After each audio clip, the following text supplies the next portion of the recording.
$19.99. So we're so close. I mean, I feel like somebody somewhere saw that and signed up. You know, one of the staff, and they're like, "We got to 1,900." I'm just gonna say we probably hit 1,900 entrants, right? So this is the largest open bracket Tekken tournament the world has ever seen. Yes. You know, tons of competitors from around the world everywhere, are here. yeah, literally. You know, there's like I think there's over 10 Koreans. There's over like 20 Japanese players. Yes. Europeans. There's at least like 10 of those too. I think we've got some Pakistan players as there well. Are. I mean, they're here in full force. South America also here. Abel Del Maestro is here. El Negro is here. Yes.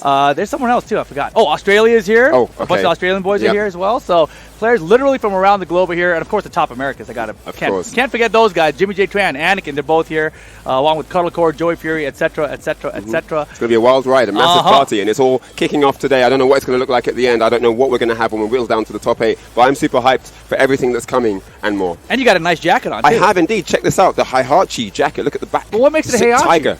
Oh, look at the tiger. Look at that. Look at the tiger. That is epic.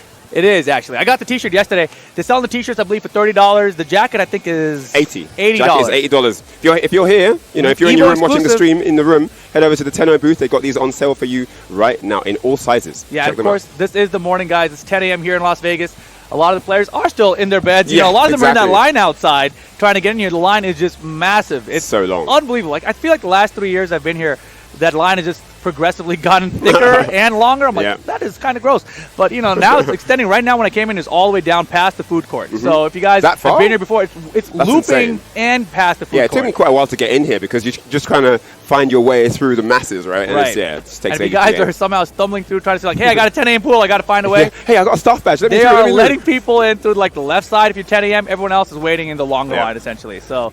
just shows how exciting it is to be here. Everybody wants to be here. Everyone's up bright and early, having their early breakfast, making sure they're here ready for the beginning of pools. And I can't wait for it to start. Yeah, and I believe some of the players that we have in this 10 a.m. group of pools, you know, I don't know who we'll get to see, but I do know Naroma's in it, Cherry Berry Mango, Rixta, AK, MYK. Your boy Rixta. My boy Rixta, my boy MYK. They're both going to be in this set of pools as well. Nice. But, you know, it's pools, so there are tons of matches that are going to be happening. We're going to be jumping around between matches and matches. We'll get all sorts of players up here. Yeah, we really will. It's going to be a good variety of players from all over the world. I mean, I think one thing that's really hard in tournaments is those first matches in those first early pools where anything can happen. You're not quite warmed up yet. There could be some early upsets, so it's going to be an exciting time. Yeah, I literally jogged here. So, like, imagine if I had to play a match right this second. Yeah, it would be a rough situation, right?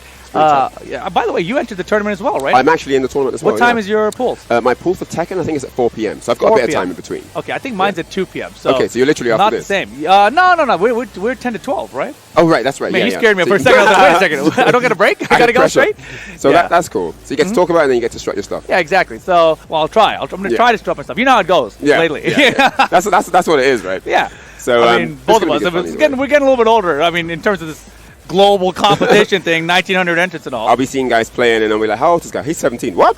He's yeah. 17, you know? I remember 17 half my life ago, you know, or Players more. Are getting younger and younger. But it's great. I love the influx of new talent coming in, you know, everyone just getting involved and passionate about Tekken and joining the community, finding out about their local scenes, coming down, joining dojo events, a great new addition to the Tekken World Tour, and just being a part of the, you know, Tekken family. It's great. I'm really excited. Speaking of dojo events, there was one last night, actually, where a bunch of the top players from here went over. They had a dojo. I think it was 96-plus entrants that were in there. I saw Arslan Ash came out with first place in that dojo. Wow. He tweeted about it. He said, hey, this is a great warm-up for EVO. He said, I'm here. To make it. Basically, right? He's showing everyone, this is what's up. You better get ready. Yeah, I think Run It Black actually made top 8 in that as well. Really? So, I mean, it was a stacked tournament. So, Run It Black, you know, he's been a little emotional about, you know, how he feels he's going to do in this event. Yeah. But he also is looking pretty good. Hey, that's a great warm-up. I mean, if you make top 8 here in a 96-man tournament, where you know at this level as well, this isn't just a random weekly. Exactly. You know? So yeah, that's a big statement right there. Exactly, it's a huge statement. So we'll see how he gets to do in the tournament. How all those players get to do in the tournament. You know, Arslan Ash and Knee are probably my two favorites to make it to the top 8. Like, I feel like if one of those guys don't make it top 8, I would be very surprised. Yeah, I think. How about you? Yeah, I definitely agree with the Knee pick. Arslan Ash, I'm not sure how he will do. I know he's really good against the Asian players, but I haven't seen him play that much against the American players. Obviously, he won EVO Japan. Sure. You know, he's shown his dominance against the Asian market of Tekken, but I haven't really seen what he does against the other players. And, you know, Tekken is about varied styles. You can lose to someone who may not be essentially as experienced as you, but just because they come with a very unorthodox style, it can throw you off. And in a 2 out of 3, it's a very short set. You don't have a lot of time to adapt. And that's the thing about Evolution and this tournament in particular, where you have such a large open bracket, you're going to run into all sorts of opponents. And especially in the earlier stages of pools, that's where like the more upsets are going to happen that you're not going to expect to see. Exactly. But it looks like we are getting set up with our first match. Yeah, help me practice. Help me practice from Canada. Yeah, not help me from Korea. No, help me practice. Not only practice from Korea either. Help me practice from Canada. He combined both names. Versus Patzer from the United States, a local boy. Unfamiliar with Patzer, but yeah, this should be interesting. Yeah. Our first match here on stage, EVO 2019. Boy, that's one heck of a year number there. Yeah, that's insane. That's insane. I mean, this is my 14th EVO, I think, now. Oh my gosh. 14th or 15th EVO. It's ridiculous. I mean, yeah. Yeah, I started in 2005, and I've been here every year since. Yeah. So it's my 14th or 15th either. Oh, really? I missed a couple of years. Yeah, I think I started in 2003, but I missed a couple of years. Of course, I mean, you live pretty far from here. You know, I'm a 3 or 4 hour drive. Yeah, I can't skateboard here, dude. So yeah, but yeah, it's been a long road, been a long journey, and it's great to still be a part of it here in 2019, right? Crazy, man. But yeah, back to the who my picks are. I mean, Knee, especially after that last master event in versus fighting, he looked so dominant. We have to talk about that because Lowhigh is essentially he's the champion this year. He's the EVO champion. But in that grand finals at versus fighting, Knee really ran over him and made him look small. He made him look a bit inferior there in that finals. It's just crazy, right? Like, Lowhigh, he won EVO last year. Yeah. I believe he also won Rev Major last year. Then he gets picked up by UIU, and he hasn't gotten a first place finish yet. Right. He's gotten a lot of second place finishes. A lot of second places. And I feel every time I watch, I'm like, this might be the time. He's going to do it. Here he goes. So close as well. Right. But then, he just falls short. And, you got to wonder where he is, mentally thinking about that. Because now he's lost, I think, 3 or 4 grand finals, Well, the angle was, when I spoke to him after versus fighting, was that it was just a training thing before EVO. It was a nice little warm-up. He'd shown what he can do against everyone. He'd beaten literally everybody except one guy. So he's in good form. And losing to Knee is just the thing where he now has area to build focus points to practice for Knee for this tournament. So he's just probably gone in the lab after that and looked at how he can approach Knee coming into EVO. That's a great strategy. But before we talk more about that, let's get into this. Help Me Practice versus Patzer. They want to start strong here. It's the first game of the day in Group A, and we're ready to get underway here on Howard Estate. Exactly. Eddie versus Leo. Round 1. I'm trying to remember who's who. I want to say Help Me Practice is probably the Leo player, and he is. That's what we got listed up there at least. Leo starting off aggressive 1-2-4 string, but it's blocked. Oh, and a nice whiff punish though, the 4-4-4-3. Exactly, and gets the first wall break of the stage. Can quite get the second one. Try to take him over there. Oh, yes, nice down for 1-2 punish. Patzer, back 2. Hey. Catches Leo slipping. Yeah, these are good whip points from Help Me Practice. Oh, took a massive risk there. Didn't need to, but no follow-up though. Dropping the combo. And that was expensive. It's cost him the round. Yeah, huge drop there. He had the launch after Help Me Practice with such a risky low. Yep. And man, Patzer could have made him pay and got that round for the wall break behind it. Ouch. Here we go. Confirmation wall's in the way. Didn't expect it there. Neither player expected the wall there. Down back. 1+2-1. Wall splat. Yep, follows up with a combo. Almost over at the other wall now. Step on the low. And this time gets the sweep. Yeah, Help Me Practice, he is not afraid to throw out those big lows, even having like a 75% life lead. Playing very, very aggressively here in the early goings. Oh, wow. Patzer just a little unfamiliar with Leo, it seems like. Yeah, everything's just working now. Patzer, we need to step it up here. Yeah, he's starting to hit more buttons. I like it. But sometimes you get these nerves and you're like, man, I want to hit a button. I'm nervous. I don't want to make a mistake. Sometimes you have to hit the button. I mean, in some cases, yes. Your best defense is a stronger offense. No ducking that high there. No. Something you have to look back on later, perhaps. Oh, wow. It's not over yet. Patzer with a chance here. Rage drive. Just do it. Just do the rage drive. Please. Oh, not you. I was talking to Patzer. He's like, rage drive? You got it. 1-0 to Help Me Practice there. Patzer with a smile on his face. He knows he's got some work to do now. Eddie's one of those characters where you kind of need to let them know you're not afraid to do certain things. I mean, he doesn't have a whole lot of great options if you don't do a lot for a long time. And if the guy's got the life lead, you have to commit to something at some point. Right, and even like moves like his back 1+2, really evasive side steps and like punches from the side, right? Like a move like that could be really useful if you're unfamiliar with someone else's offense. Yeah, that's true. Player. Oh, it's really that would be really good advice for an Eddie player. If you don't know what he's doing, throw out back 1+2. Yeah, maybe he'll just go around and hit him. And you're like, all right, cool, that worked. Otherwise, down deep before, getting relaxed and see like, all right, did that get underneath? Yeah, it did. Great. These moves are your friend, people. Any Eddie players out there, remember these 2 good moves. All right, here we go. No walls this time. Yeah, of course, this is Tekken World Tour rules, right? So it's a Matchup Plus event here at Evolution this year. So we will be allowing either a stage select or a character select. Or a character select, not both. Yeah, exactly. One or the other. Yep. And some really nice spacing here from Help Me Practice. Landing those perfect down 4-2s. Okay, looking on a perfect here. Oh, yep. First perfect of Evolution. Woo, man. On the stream at least, right? 7 golden. Help Me Practice. Looking good. I think he's starting to recognize the unfamiliarity from Patzer. I'm guessing an Eddie. Leo. I'm guessing an Eddie player helped him practice. You think so? I mean, he looks quite ready for Eddie right now. Oh my God! Look at the launch, the precision, the range, right on that down 4-2 from Leo there. That has really good range. Another good thing about that range is because it has that crazy distance. It's hard to block punish it sometimes. It is, and it's also launches crouchers, which is a little unusual for down 4-2, but it's not safe on block. That's the trade-off. It's unsafe on block, indeed. Yeah. I mean, that would be just ridiculous. Though, safe as well. And Patzer gets literally poked to death here, and it's set point already to help me practice. Yeah, helping practice, recognizing Patzer's panicking a little bit, going for a lot of down 4-1s there to close it out. Yeah. And that's the thing, when you have a lead on your opponent, you don't know if it's unfamiliarity, if they're nervous, but you want to keep that up, right? You want to just keep pressuring. Keep the momentum rolling. And right now, it is set point for helping practice. Oh, he went for it. Must have heard us. Yeah, Patzer, this is your last chance. You got to pull out some kind of raise, something. There it is. There it is. 50-50 at least. Might be a bit too late now. Oh, that would have been good. Didn't believe. Oh, wow. Power crush? Nice power crush there. Oh, 4-4-2. I was starting to believe. I was starting to believe. Yeah. But there you go. Help me practice. Staying on the winner's side of Evolution currently. Patzer set down loser bracket. And man, you know, that's the thing about Evolution. Like, I think we're talking about small goals you set when you first come out of these tournaments. Like, I don't want to go 0-2. And that's like, I want to try to get out of pools, you know, to get the winter final or, you know, whatever it is. So everyone, you know, trying to make their own, at least their own benchmarks, essentially. Yeah.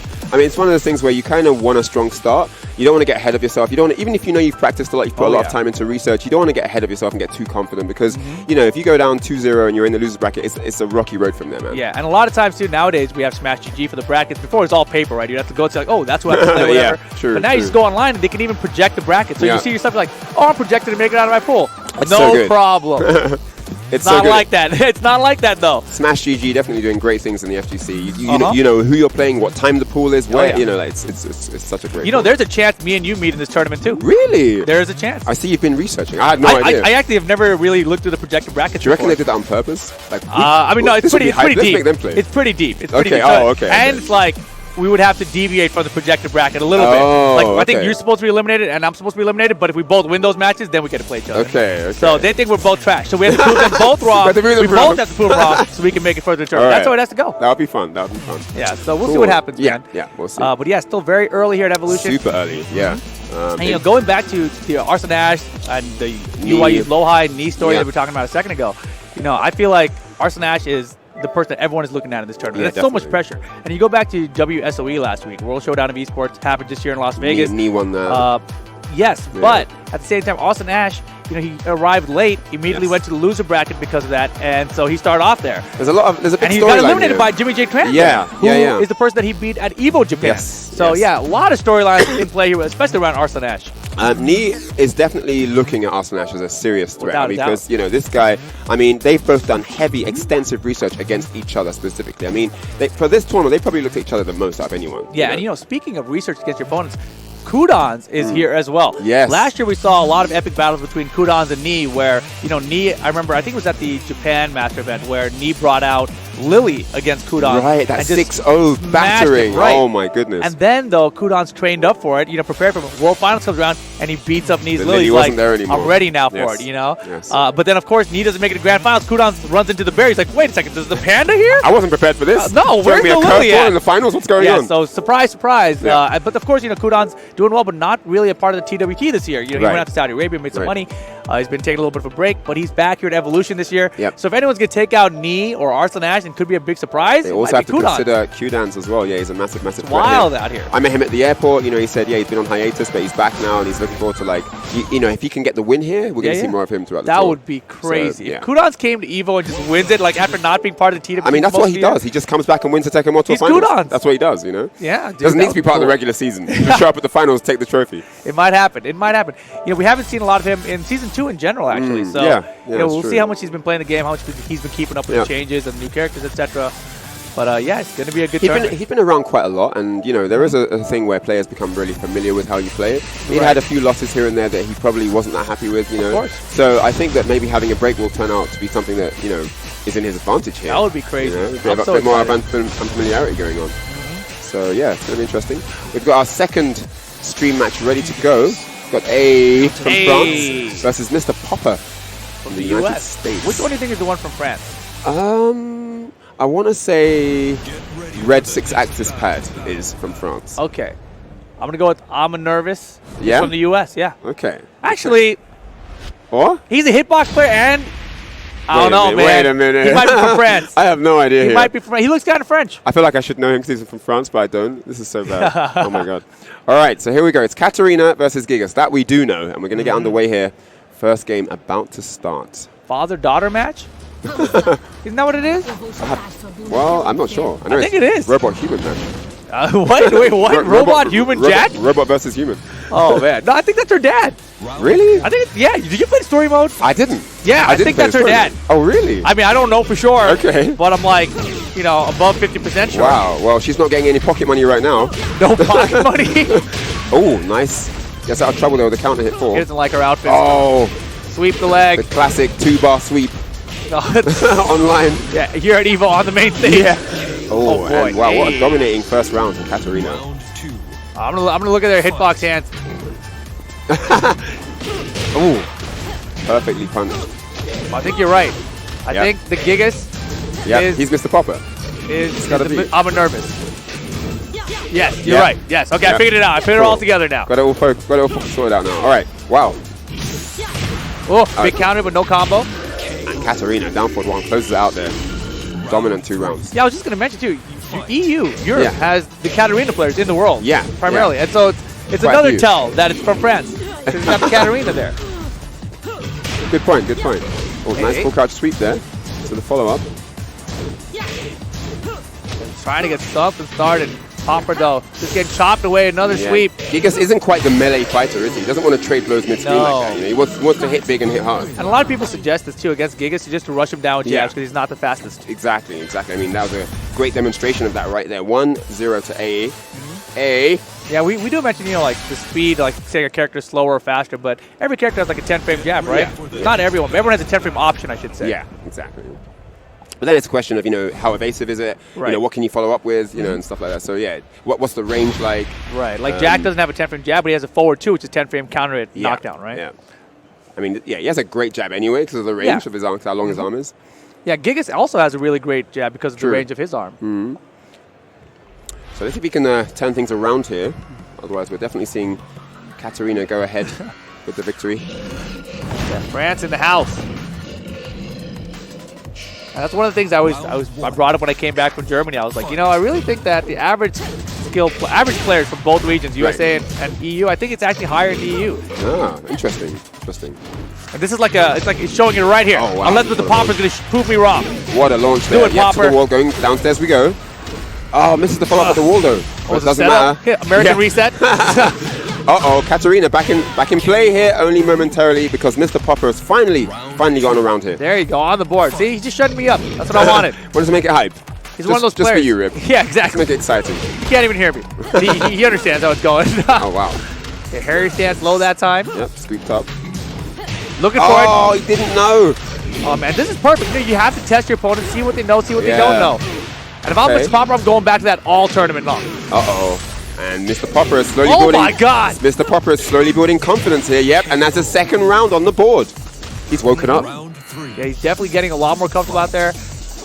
Like I just said, you have to test your opponent. Do strings. See what they know. Right. And figure it out early in the tournament. You don't want to wait till the second game like you figured it out here. You want to figure out the first 2 rounds. I mean, these characters literally have hundreds of moves. You got to try everything, right? No, yeah. Try out as much as you can, figure out what works, and then go back to that. And Katarina trying to get back involved here because she is not looking good right now, and this might be it. At the wall here, one more hit. Yes, there and Mr.Popper has evened it all up. 3 rounds. That was beautiful. You know, whoever has been more aggressive so far in the set has taken the W, and it's going to be really interesting. Uh-oh, is this his designated coach? Oh, wow. He's getting yelled at. Oh, no coaching, sir. The TWT, man. Please leave the stage immediately. Designated coach only. That was literally the shortest coaching session I've ever seen. Yeah, that was awesome. He walked in and got kicked off. He said like 1 word. He didn't even have time to ask him what the time was. Like, he literally just kicked us straight away. Yeah, Popper looked back like, wait, oh, never mind. Final game here. 1-1. This is to decide who moves forward here in the winner's bracket. Oh, that's A, isn't it? Yeah, that is indeed A. Still mixing them up. And like you said, whoever has chosen to be the aggressor has taken the win here. Mm-hmm. Yeah, both players may be unfamiliar with their opponent's character. Can happen. Oh yeah, easily. Especially both of these characters, new to Tekken 7, of course. Yep. And Gig is definitely one of the underused characters in the game. Round 1. All right, here we go. Fight. Wind it up. Nice try. Doesn't get it. Ouch. Counter it. Yes. Another counter hit. He found the 4 button. Uh-oh. Pressure. He gets to find himself against the wall again. Trying to fight back now. All day. That'll do it. Holy moly. Oh, wow. Straight to the Rager. Uh-huh. Our crowd gets hype behind him for a second. Scoop. All right. Gotta watch out for Katarina's here. Oh, my gosh. Wow. The blockable running shoulder. Oh, my goodness me. Savage shoulder tackle. Yeah, the hop kick straight away. That shoulder, you know, it has armor, but you cannot beat it with lows or throws. Right. I thought the strategy would be just throw it out of it. Yeah, I mean, if you have the life for it, you can rage out it, but that's about it, right? Interesting. Yeah. Right now, the Popper looking really sharp here. Giga's looking really good now. A in a bit of trouble now after a strong start here. One more hit is all he needs, and the wow. jab will do it. There's the jab we talked about. Set point here for Mr.Popper. And one of the jab is actually the tool that A was using in the first game that really got him a lot of mileage. That's true, yeah. He was just poking away, right? Yeah, a lot of little pokes. But man, he is getting caught by the second hit a lot of these strings. Oh man, definitely some unfamiliarity with Giga's his command list, and Mr.Popper's onto it, and that's going to be it. Yep. Jeez, wow, Louise. Finishes off with a perfect, and they shake hands. Mr.Popper going to be marching forward here. What a great comeback after that 3-0 stomp in the first game. Yeah, that's exactly what you want. Build some confidence in yourself. You know, you lose the first game, and now you're like, no, I can still make it happen. I can still get the W, even starting from behind here. So well done to Mr. Popper. The thing is, like I said, U.S. mid average level players better than EU average level players. Called it. The thing is about losing the first game in a harsh way, right? Yes. Is you haven't really shown your opponent anything about what you know. Right. So they don't know what you're going to come with. And when you start bringing it back, they don't know what you're going to do. Because like, wow, where did this come from? Oh my god, and you just get bombarded. So yeah. I just won 3 rounds. I didn't see any moves from him. I just beat him solidly. Yeah, I didn't give him a chance to play. He could be really good. And now he knows all of my offensive tactics. And now he knows all my stuff. So yeah, just a good one to remember, guys. If you get stumped in the first game, they don't know you. That's good advice, Ryan. Everything you have in your arsenal tank of offense is still on deck. Exactly. Let it go, let it rip. Yeah, so if you take the first game, also, don't get comfortable. That's another thing. Because you haven't seen what this guy's capable of yet. That's actually, when I was starting tournament, that was actually one of my biggest weaknesses. If I won the first game, I felt like, oh, I'm screwed. I'm going to lose it. I would always lose it. Yeah. But then once I started losing the first game, I'd be like, that's all right. I know got a lot of information, and I win the set. I'm like, all right, it's fine. Always focus on the plus. There's always a plus. If you win, you've got a 1-game lead. Right. If you lose, he hasn't got any information on you. Okay. Like, always remember that. Or you've got more information on him than he has on you. Because if he steamrolls you, he's showing you a lot of stuff. He's showing you how he moves, what he uses to offense with, you know, how he likes to, like, what he does on Okizeme, you know, what his wake up, what he does on your wake up. Right. So you have a lot of really important information that you can use to your advantage in the next game. Yeah, exactly. And then it's kind of, he's in a mix-up where he has to decide, you know, if he wants to mix it up or not. So you get to see how his mind works very early. Right. Exactly. That's a great point. I didn't think about it that way. I mean, I've always tried to, you know, gather information throughout my game, but I didn't really think of it in terms of, like, if I get stomped, I've seen a lot of his offense. He hasn't seen mine yet. Yeah. So once you start your offense, because this is a steamroll game, momentum is one of the strongest things in Tekken. It's one of the strongest entities in the Tekken world. And if you start that momentum train, it can be impossible to stop. I mean, I've seen players lose 5, 10, 15 games in a row just because the momentum's too strong. So in a best of 3, you can easily get the 2 games. Oh, easily. But here we go. We've got Xsaladbarx versus Gmoney. Gmoney, okay. Which one's a Xsaladbarx, do you think? Ooh, I'd say Billabong Xsaladbarx. Billabong Xsaladbarx? Billabong Xsaladbarx. I think he's Gmoney. We'll find out later. Maybe, or we won't. Oh, we got a Heihachi versus Law? Oh, yes, first Heihachi in the tournament. That's what I like. Xsaladbarx Heihachi. Let's go Gmoney. Gmoney going with Law, that S tier. Definitely about the money. Top 3. 1, 2, 2. Okay. Oh, nice dark. Didn't get a punish on it, though. Very early here in pools, boys. Those back fists are nasty. Oh, it doesn't block the low. Wow, for a second I thought that was a screw attack. I was like, I did not know that. Does that work? Well, I've never used down 3-3 as a screw attack. I'm learning. Rip officially learning how to play Law here. Gmoney. Oh, jumping. Oh, my goodness. Bates. Yeah. Oh, the punch parry. It's a no punish. Oh, that's unfortunate. 1-2 jabs, close it on. They're both smiling there. Dang it. Yeah, they're having a good time. Both of them are laughing up there. That was back close. 2. Nasty. Heihachi's best low, probably. It's slow. 1, 2, 2, follow up. Back 1, 2, 2. Holy moly. Wow, they're doing everything. I would bet Gmoney plays 2D games. Yep, healthy string. He wants that neutral jump. Oh, man. The string from Xsaladbarx. Down for close. confident gameplay from Xsaladbarx. Oof. Ow! Oh, that's nice. Oh my goodness. That 4-3 is so good for my RG. Man, yeah, you know what I forgot about? I forgot that in Tekken 7 they changed the combo scaling. The perfect? Wow. The crowd goes wild. The first perfect. Oh, look at that. Of the That's set. Xsaladbarx, see? Yeah. Gmoney's Billabong. You're right, you're right. I stand corrected. Wow, Xsaladbarx. Dominant first game with that Heihachi. Yep. He's going to have to go buy one of these jackets later. Xsaladbarx first perfect here. Wow. He's getting pumped. psyched up, man. It's like, yo, I got a perfect on the Evo stream. Got some friends in the crowd there egging him on. Ooh. Counter it. Oh, wow. It's a Dragon Hammer. That was sick. Yo, there was a, they have the Artist Alley and they got some arcade cabinets set up in the back. Oh, yeah? They actually have a Tekken 5 DR cabinet. Oh, back no there. way. Yeah, Oh, I'd love dude. to get some games on that, man. The crazy thing about it, it's an arcade cabinet. Yeah. But it also has USB ports to plug so in you your can put your stick. pad in? Yeah. Wow. Or also PS2 ports to plug in your PS2 controller. What? Really Okay. old, really wild arcade cabinet. Nice. I'm going to check that out later. All right, so Gmoney going for the parry there. Eats the slash kick and another one. Whoa, parry and a grab? These guys Hey, give my me work. ideas. Yeah. Getting creative here. Oh, 4-3. Oh, and Another another there parry. you go, followed up. Yep. Where's the junkyard though? Where's the junkyard? Oh, back two. Oh my goodness. Oh, yes. Is he going to live? Yes. Definitely gonna live. This is gonna do a ton. Gets scaled there. Xsaladbarx gonna have rage. He's gonna answer back with his own rage art. What's coming? I think What's he's coming? looking for a rage art. He's walking up. Oh my god! The back two, slow motion. Versus the jumping three, I believe. Oh my goodness, I'm not sure what that was. Okay, The well, second is sending 1-2. wild. This is insane. Slow motion, such a great addition. Okay, gets the second now sweep. Xsaladbarx go for that 6-round straight. Gmoney trying to get on the board. Yeah, throwing everything out now. Whoa! Let's man. go flip kicks. All right, we on the board. Gmoney. Oh, he Gmoney gave him a takes fist the bump round. after getting the round. Like, all right, yeah, that was a good one, man. That You was got good. me. You got me. Oh, look out. Here we go. More flips. Outstanding two. Oof. Down three stomps away and another 4-4-3. This is nuts. Slash kick and he destroys him. Yo, 2-0 flex here. on him. A little pop off there at the end. Of course. There you have it. Xsaladbarx. Shout Getting the W. Shout outs to healthy eating, man. Yeah, shout out to healthy eating. Xsaladbarx takes it 2-0. That was fun. Nice. See, man, I told you. Yeah, no, you were right. Law man. is You not called that it. good. That's what I was trying to say. But he's low tier, you know what I mean? Yeah, If you clearly. get wins with Law, you're clearly just I a better mean, player, right? all these Heihachi players, I think no one's talking about them. Yeah, how Right, broken why? the characters and stuff. It's not fair. Exactly, super broken. All they gotta do is just these stomps and everything. All 4-3s. If you don't know what to do, just run up and slash kick. You know, Yeah. it's too strong. Yeah. You can hit them with the rage art. They still survive and win the round. It's messed up. What are you supposed to do as a law player? Broken games from Heihachi Mishima here at Evolution Championship Series. That's why they're selling his merch. Where's the law merch at? Yeah. Feels so good. I mean, why isn't there a Law jacket? You're right. That's what I'm You're right. saying. Yeah. It makes a lot of sense. There is a Law t-shirt, though.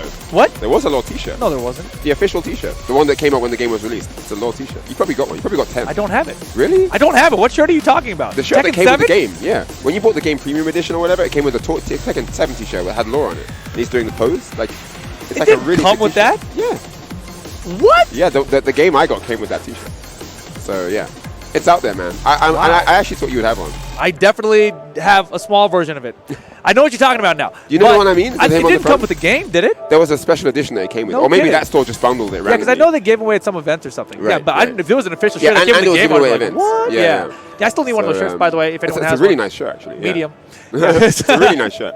No, I do like the shirt. You I should just definitely have literally one. don't have Namco one should that officially fits me. send you one of those shirts. Really? They should send I you. would think they should too, Ryan. That would be very nice, Namco. I'm just, thinking about it, how I don't have one on my body. Medium. Medium. But yeah, we're still here at Evolution, of course, guys. This is Evo 2019. We're in pools. First set of pools of the day. Yep. We've got some killers, but we may not get to see some of them. But wow, this guy coming up next, I have never met him, I don't think. Icecoldhombre. Cool. Yeah, brown dogs are cool versus Icecoldhombre. Now, the thing about Icecoldhombre and why I recognize the name, Okay. he's actually been in my streams Oh, really? for like 6 or 7 years. Oh, nice. And I've never seen him before. I think that's him right there. You go. You finally get to put a It's face gotta to be a, him. You finally get to put a face to a name here. Icecoldhombre. You get to See my cast one of his Discord. matches. I do. Yeah. That's crazy. Nice. All right, here we go. He's going to be going up against brown dogs are cool.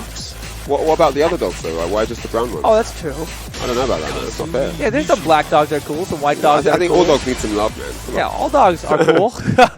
Are there dogs that aren't cool? They're correcting him. They're like, hey, man, what's wrong with the other dogs? He's explaining now. Only like the brown ones, okay? Just leave me alone.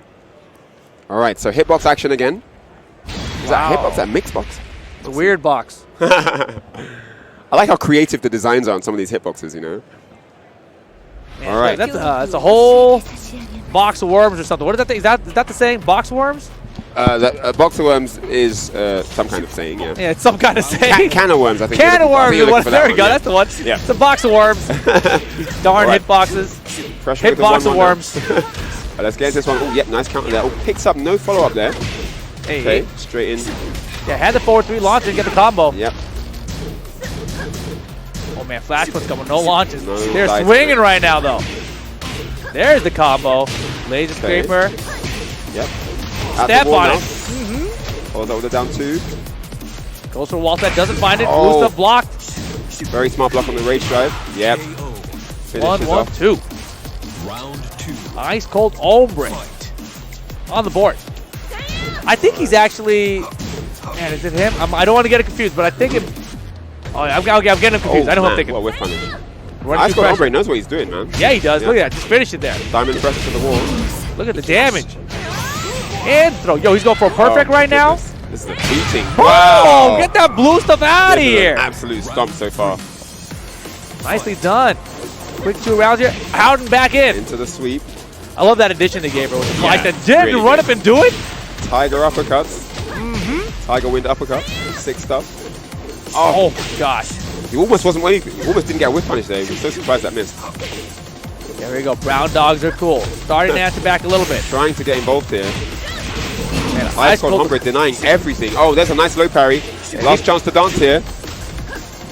Oh my gosh, out the air great. though. Oh no! We got the guard break steps on it. Mike in the No. round. No. Could have got the guaranteed albatross low, but yep, down 1 closes it out. Finally gets a round. Oh my goodness. Yeah, the crowd responds as well. Man, everyone's showing up with their friends to Evo now. Everyone brought their family dog too. The brown. Yeah. That'd be crazy. He's got a bunch of stuff down. Big back 1. Here comes the combo. Yep. Sonic Fang. Just running for duck. We got the back And 2. this time he gets the combo from that. No, but again, leaving damage on the table. Got to finish a plate. Oh, Beautiful whiff punish with that forward 3 launcher from Kazumi. Looking for wall carry here. Low parry from Brown Dogs are cool.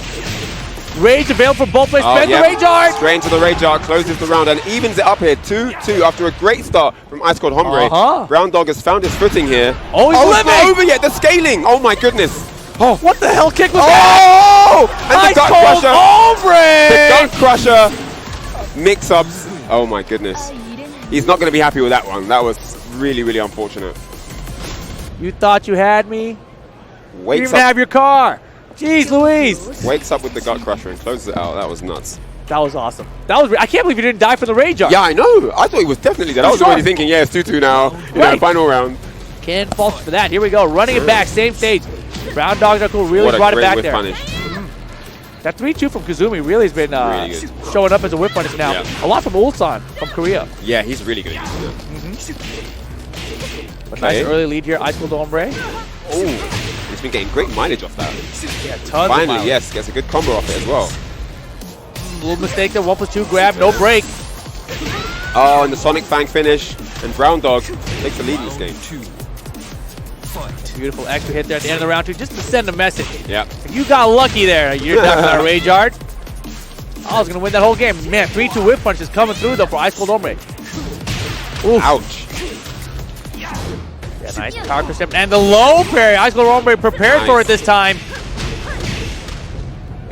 Opting for no walk-up, keeps it nice and safe, solid mid there to close out the round. And he's also doesn't like to just use down forward 1 by itself. No. He sees all his Kazumi plays out, he's like, you know, that's a boring Kazumi style. I'm going to finish it every single time. See? Every time. Yeah, every time. Why would I use just the first part when it can wall splat with the second part? Hey. Oh my goodness. It's always going to hit. Another perfect. Oh. Here we go. Ice Cold is definitely that. He's going to try and close it out 2-0 here. Backed up initially. Yep. Set point right now. Punch combo. Oh, and no break on the throw there. Running pressure. There's the wall. Wow, only 1 down for 1. I got tricked. I'm going to be honest, I got tricked.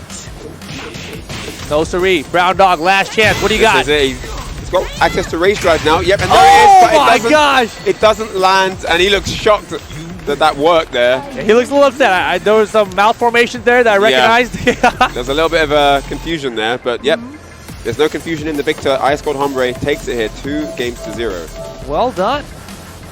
Great stuff from him. I mean, Yeah. that first game could have gone either way. Of if that course. Rage Art had a killed, Yeah, then we got a final round situation. I mean, if you momentum. think about it, the first round of that first game, Brown Dog took that, and that was essentially what could have been the final round of the first game.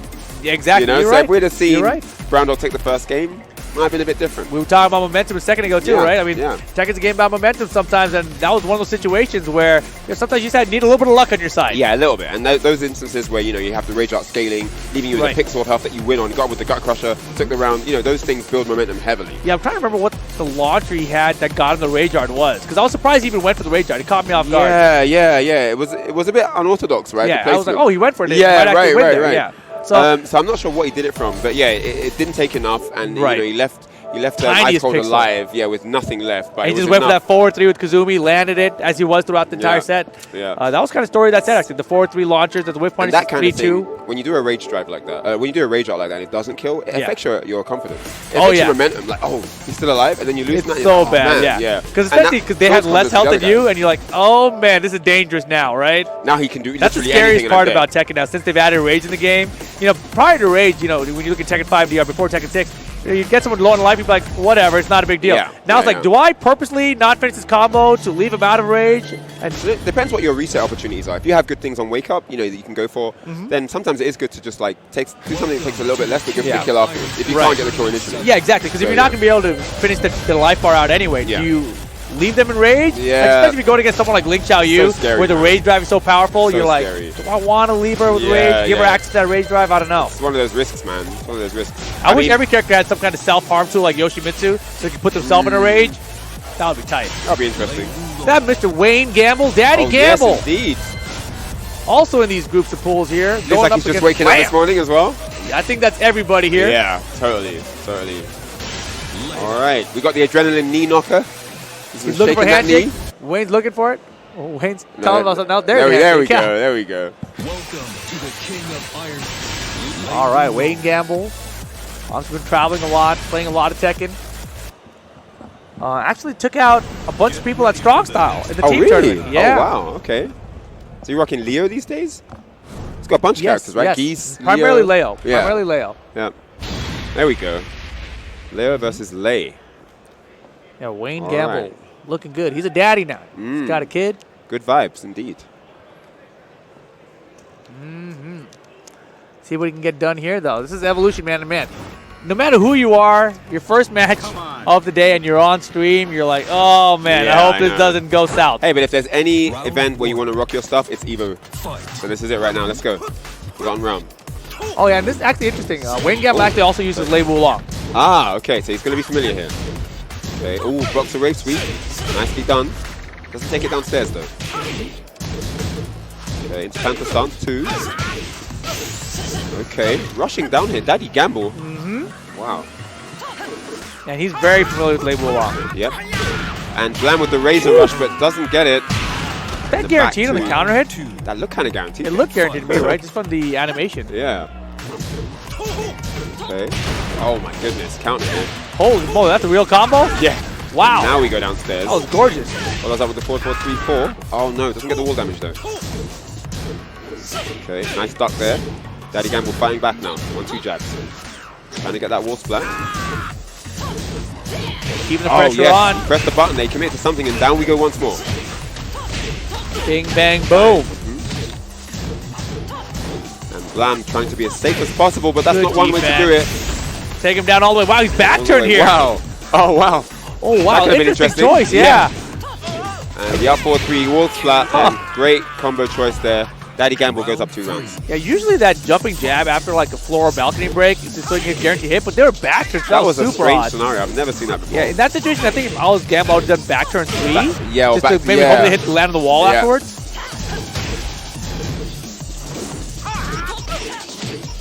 Late. Only 1-4. Oh, nice duck into the wall standing 2. And no, wow. Doesn't get the end of it. He came off the wall. Blam with the last chance here. Does have a race drive available if he wants it. Facing out. Oh my goodness. That has got to be the latest I've seen that slide hit. Just the last few frames there caught him. He's a veteran, this way gamble guy. The end of the active frames just clipping Blam at the end there. Man, that was nutty. But Wayne looking sharp here. He was using Lei Wulong primarily along with Leo throughout Tekken Tag Tournament 2. Oh, okay. So the team is running. Yeah, he has a lot of Lei experience. He used to be a law player back in the Tekken 4 days, too. Yes, indeed. I do remember, yeah. Tekken 4 and 5. Round 1. Quite the versatile character. Got him. No. Buck 2. Okay, down we go. Yeah, if I was Blam, I probably would have switched the stage here. Oh my goodness, half-life gone already. Look at the bar. One exchange there. So deadly. How did that miss? I know. Strange off-axis move there. Oh, just about misses the sweep. And yep, Daddy Gamble returning with a sweep of his own. And there's a down 2 closes the round. Yeah, you know, it's the morning here, but his reactions are looking sharp. You know, that down back forward was coming from Lei, and he was ready to block it. Staying proper, man. Hey, counter You can see Blam is a little bit hesitant now. He's reluctant to press buttons. Doesn't want to eat any more counter hits. Yep. But that is giving Daddy Gamble all the momentum he needs here. Oh, wow. And Daddy Gamble's just got all the right reads. Yeah, and there we go. Once more. He knows exactly what to do when. And down we go. And this is going to be it for this round. Yeah, but just like that, set point coming up for Daddy Gamble here. 5 rounds straight. Yeah, he's looking comfortable. First round's a pull. He hasn't looked disturbed at all here. No, that's the thing about his playstyle, too. He's actually become a very strong turtle as well. Sometimes you'll see him go like 40 seconds without hitting anything. That's a really powerful tournament asset to be able to turtle an opponent. Definitely one of the greatest strengths he's built up over the last 2 years, I'd say.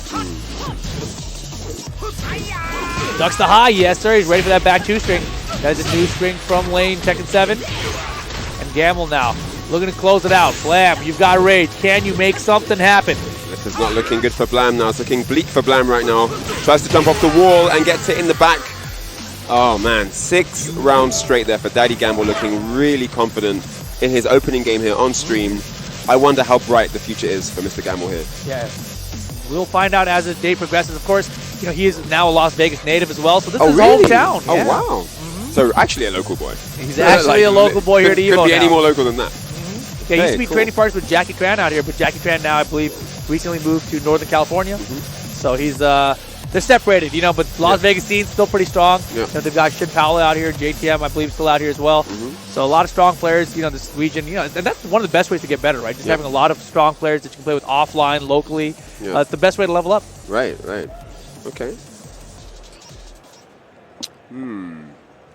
What are you looking at there, Ryan? I'm looking at these awesome DX Racer chairs here. Oh, those ones right Beautiful, there? The official chair partner of EVO 2019. Make sure you head on over to the site and get 20% off store-wide in USA and Canada with the EVO promo code EVO 2019. And they're going to make your gaming opportunities a lot more comfortable as you relax. And check that one out. Gaming Generations, professional events, services, premium gaming equipment, rentals and services. Head on over to gaminggenerations.com for all the action and activities happening over there. Yeah, I believe it's their booth that's selling the EVO merch this year. And of course, EVO here brought to you guys by Geico Gaming. Shout out to Geico Gaming. They've been supporting EVO now for a number of years. And Skullgirls coming to the Nintendo Switch. The second encore of Skullgirls. I didn't even know that. Skullgirls Mobile.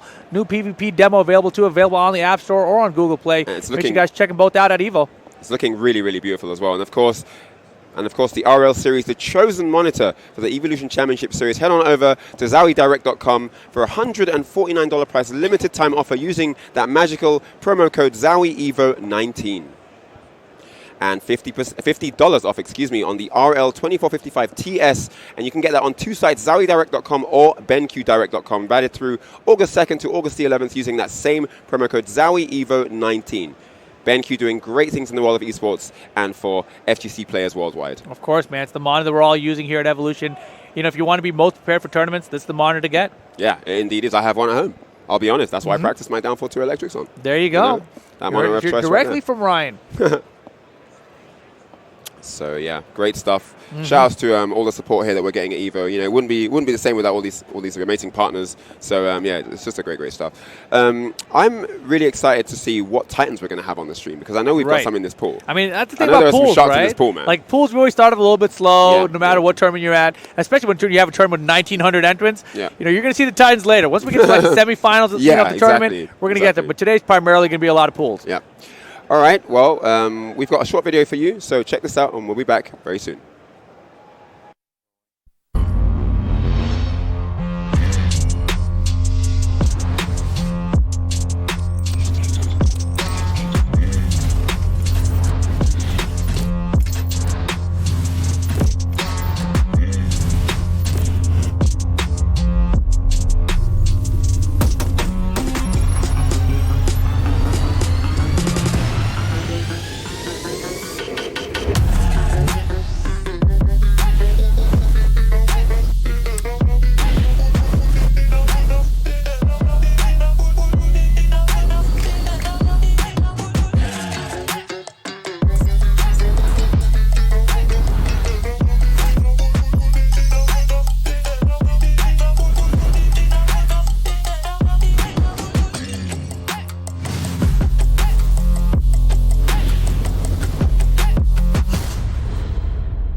Sure. Let's talk wild card. Whoa, we were going to go right into the match. Yeah, forget wild cards. It's on. All right, we're going to start this off. Of course, what you predicted looks like he did go with Fang here. Fang. And this is a great match for Fang. He can punish so many of the options from Jack. And, you know, I think the real key here is, of course, not letting Jack get away for free when he has the opportunity to do the down forward 2 mid-launch. There is always an option to punish, and it's a hard-hitting punish. It's a knockdown, the Big shoulder. You better believe it. All right, here we go. Looks like I can't believe it. And that Kempo step knee, he really showed up in previous turns. He's been using Fang lately, but that Kempo step, really taking use of the spacing and the movement here. Very evasive, and it has an auto block in it as well, so you can automatically block mids as long as you don't commit to a button. And here we go, already a counter hit combo heading towards the wall. Oh, this is going to be big damage here, and he goes for the manual shoulder at the end. Let's see what he's going to go for. And again, the approach here from Anakin. Anakin is known, of course, throughout the Tekken World Tour, what we saw last year, but he's been on a tear. Very, very skilled player, one of America's best. All right, here we go. This should be it, though. Man, Knee making quick work of this. And again, Fang a monster by the wall, and Anakin's going to have to be careful. He's going to want to get out of there, switch positions, but a good mid there into the debug. You know, not afraid. Wow. I feel like Anakin wins so many matches with that debugger, and it's like such a huge risk, but he's so brave with it, man. Again. I mean, it's not a risk if it hits, right? I guess, yeah. Whoa, other side. Still trying to make it work here. Wants to stay with his wife here.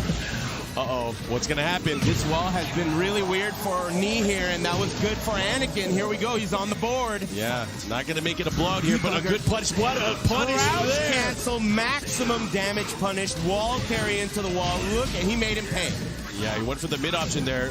Kind of testing Anakin to see what he's going to do on the wall here, but Anakin going right back. The wall messed him up, doesn't get the follow-up. No punish on the mid get-up kick. Somebody needs to wake him up. Wow, no launch. Unbelievable, the trade. And he gets the counter hit. That's going to seal the round. Final round, game 1. What a way to start it here for Tekken 7 at EVO. Okay, here we go. Down 2. That might have been a mistake. Oh, the back tempo again. And you know, Anakin has to be aware of that now. That's really the second time he got caught by surprise. Very careful, and it does so much damage. Anakin trying to tie things up this round. Oh, got him to duck. And that's a good tell there. Anakin might be going for those down forward twos. Yeah, you were right about that, but it was out of range. Oh, with the brakes on. Oh, what a sidestep there from Anakin. This is crazy. This is just the first game. And you know, Jack, we're not really known for his sidestep, but Anakin's still going for it. Oh, my goodness. That might be it. If he gets the wall, he's going to close it out. Man, he's still alive. Oh, he got wow. You can't blame him. Down forward 1, 0 on block. That was so close. And you know, got to kind of explain to the people at home that might not be familiar with Tekken, but Feng is an iron wall when it comes to his pokes. Yes. His use of down forward 1 in position with his jabs and really makes it hard for opponents, especially slow ones without movement, to get through that offense. Yeah, Feng is a great all-around character. He's got tools in every department. Good keep out, good poking, offense, defense. He has the entire arsenal. Very well-rounded. Oh, not just that. It looks like Knee finally getting some reads here. Able to get a low parry there on the down back 1. That was such a close first game. Oh, yeah, and I'm excited to see what's going to happen here. And again, this is going to be a race to 2. Don't forget that. Yeah, that's important to remember here. Yeah, it's very different. I mean, some players, they like to party. They like to go nuts. But right now, again, Anakin just out of range there. Into the throw. Got to break those. Didn't have the launch there. Oh, goes for the press, gets the low. Oh, he got him ducking. Big shoulder. Oh man, first round to Knee, and again Knee holding the advantage, and the spacing has really been working out in his favor here. Jack's such a huge target here. Slash kick, pressure, the low. You cannot low parry that. Headbutts everywhere. Oh, but Anakin now with the offensive, pushing Knee towards the wall here. Oh, the big low parry. Again. And that's the second time we've seen a clutch low parry there from Knee. Ready. And they're in the middle of the stage. Really, it's hard to tell who's going to get the advantage here. But, whoa, puts him range. This could be big. Anakin not discouraged. Those debuggers are still flying. Oh, there's the punish. Nice work. Able to net it and tying it up on rounds now. Anakin and Knee going toe-to-toe. This is winner's side, too. And this is a big win. Whoever gets this will be waiting. Is it sitting pretty? Is that what we call it? Again. Unbelievable. Uh-oh, we're going downstairs. Let's see what kind of... Oh, man, he's going to extend it to the wall. No. Max damage punishes every time. And nice rhythm here from Anakin. Shoulder. Oh, Kazumi. Goes for it. That does hit on the ground now. Ooh. And Anakin is playing out of his mind. What a punish there from Knee. Oh, my God. I can't believe he even did that. He crouch canceled debuggered in his face. That was fun. Let's just not talk about it. Let's just move on. That was crazy. Man, I don't know if we'll see that in season 2. Here we go. What was that? Okay, flip over. Anakin bringing some new strategies, new timings to the table. And that's what you got to do. I mean, Jack is such a by-the-book character. Oh, my God. Kicked into the chest. Not good. The wall is looming. Oh, not just that. Knee is looking to assault and go to a final round here. Again, I ain't scared. Not just that. He's doing more damage now. It's the pressure. Oh, the whip punish. One last opportunity left. Oh, the second hit of down 4. That was going to be a blue debugger, too, if it hit. Here we go, final round. This is Anakin's chance here. This is going to be very, very important here. He's getting very aggressive. Oh, what? I can't believe it whipped. Unbelievable. That is a mid. More pressure. What's going to happen here? The second hit. I don't think he was ready. Hits the slide. Anakin's sitting ugly right now with a juicy lead. Uh-oh, and he's coming back. He hit him with counter hit there. Here it comes. Oh, no, they're about even a life. Tied up. Nobody has rage yet. He gave him rage. This is Anakin's chance. Watch out for whip punish. 2 whiffs. I can't watch this. What's he going to go for Both again? have the red. Power Crush. He's not much life left. He goes for the blue stuff. Okay, he used his. Oh my god. What's he gonna go for here? No, still not going for the blue shoulder. Fang still having range. This is insane. He's gone for so many whip down forward twos already, and that's it. And what a gambling. Wow. Lives and dies by the debugger. Unbelievable.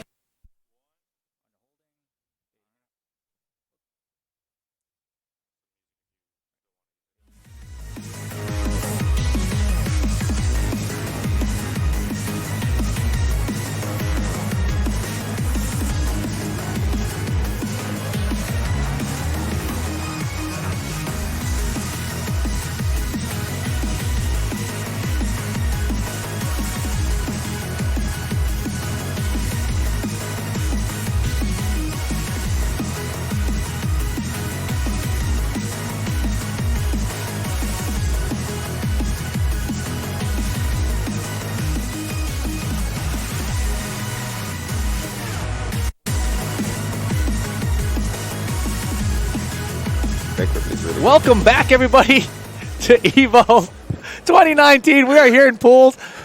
You guys didn't hear any of that, did you? Because I'm Rip, and this is Ryan Hart. Hello, everyone. EVO 2019 Master Plus event here. Yes. We are super pumped up. We've seen some hype comebacks already, and I know we've only got just more to come. Exactly, guys. Of course, coming up next, we've got none other than newly sponsored by Liquid, Gen, coming to the stage here, making his EVO debut for his team, at least. Yes. Going up against Jam from the United States of America. Gen, you know, he was back here at EVO during the Tekken Tag 2 days. I remember we used to have the Tekken Casino, the Tekken Suites up there. We went and played a couple games. I was like, I got this kid. He did pretty good in the tournament. Surely, if he had run into me, I would have taken him out. He beat me so bad. So bad. I still remember it. Gen is really, really good. He's such an efficient player with many characters. He has about 4 or 5 tournament ready-to-go characters that he may unleash or not at any given moment. So definitely Jam's going to have his work cut out for him here. But I'm really hyped to see what Gen's going to bring to the table here in his first game. Like Rip said, his EVO debut here in Las Vegas. Man, I was enjoying that blast from the past match we just watched between Anakin and Knee. You know, Knee back then was using Feng Wei a bunch. Feng Wei, now we see a bunch more Steve Fox, a lot more Devil Jin out of him. So it's just crazy, the evolution of these players over the years. So true. And especially the game itself. You know, I think, I'm trying to remember if that version of the game had Akuma in it. You know, I think it did. I think that was the early game. It did. I think that was the early version with Akuma, yeah. It's crazy. Yeah, I mean, Knee, of course, very efficient with every character in the game. I mean, if he wants to, you can whip out a Kazumi, you know. Oh, yeah, a lot of Paul Phoenix. Yeah, Paul Phoenix, Steve. Even Geese. He's used Geese, right? You know, yeah, he has. Really good Geese, beat JDCR with him. So yeah, definitely another deadly multi-character opponent. But here's Gen. Yeah, Gen is a variety of characters he's been running through as well. We saw him recently at Versus Fighting. Bringing up martial law, which is a big surprise. He has a pretty good lore as for well. a lot of people, yeah. Yeah, he has a really good lore. So yeah, that's who he's going with here. Oh no, Shaheen. Shaheen. Oh wow, okay. This is the character I've seen primarily from him here in Season 2 of the game. I wonder who he feels his main character is. I would bet it's Shaheen. Yeah? I think so. All right, so yeah, it's Craig Marduk. Jam going with the big boy here in the Kinder Gym. Round 1, let's go. Yeah, Craig Marduk, been showing up more and more in tournaments lately, yeah. Started that down forward, surprise. What an opener there. And again, just ready for him straight away with the max damage punish. Look at the life bar already. Less than 10 seconds gone and half bar is missing.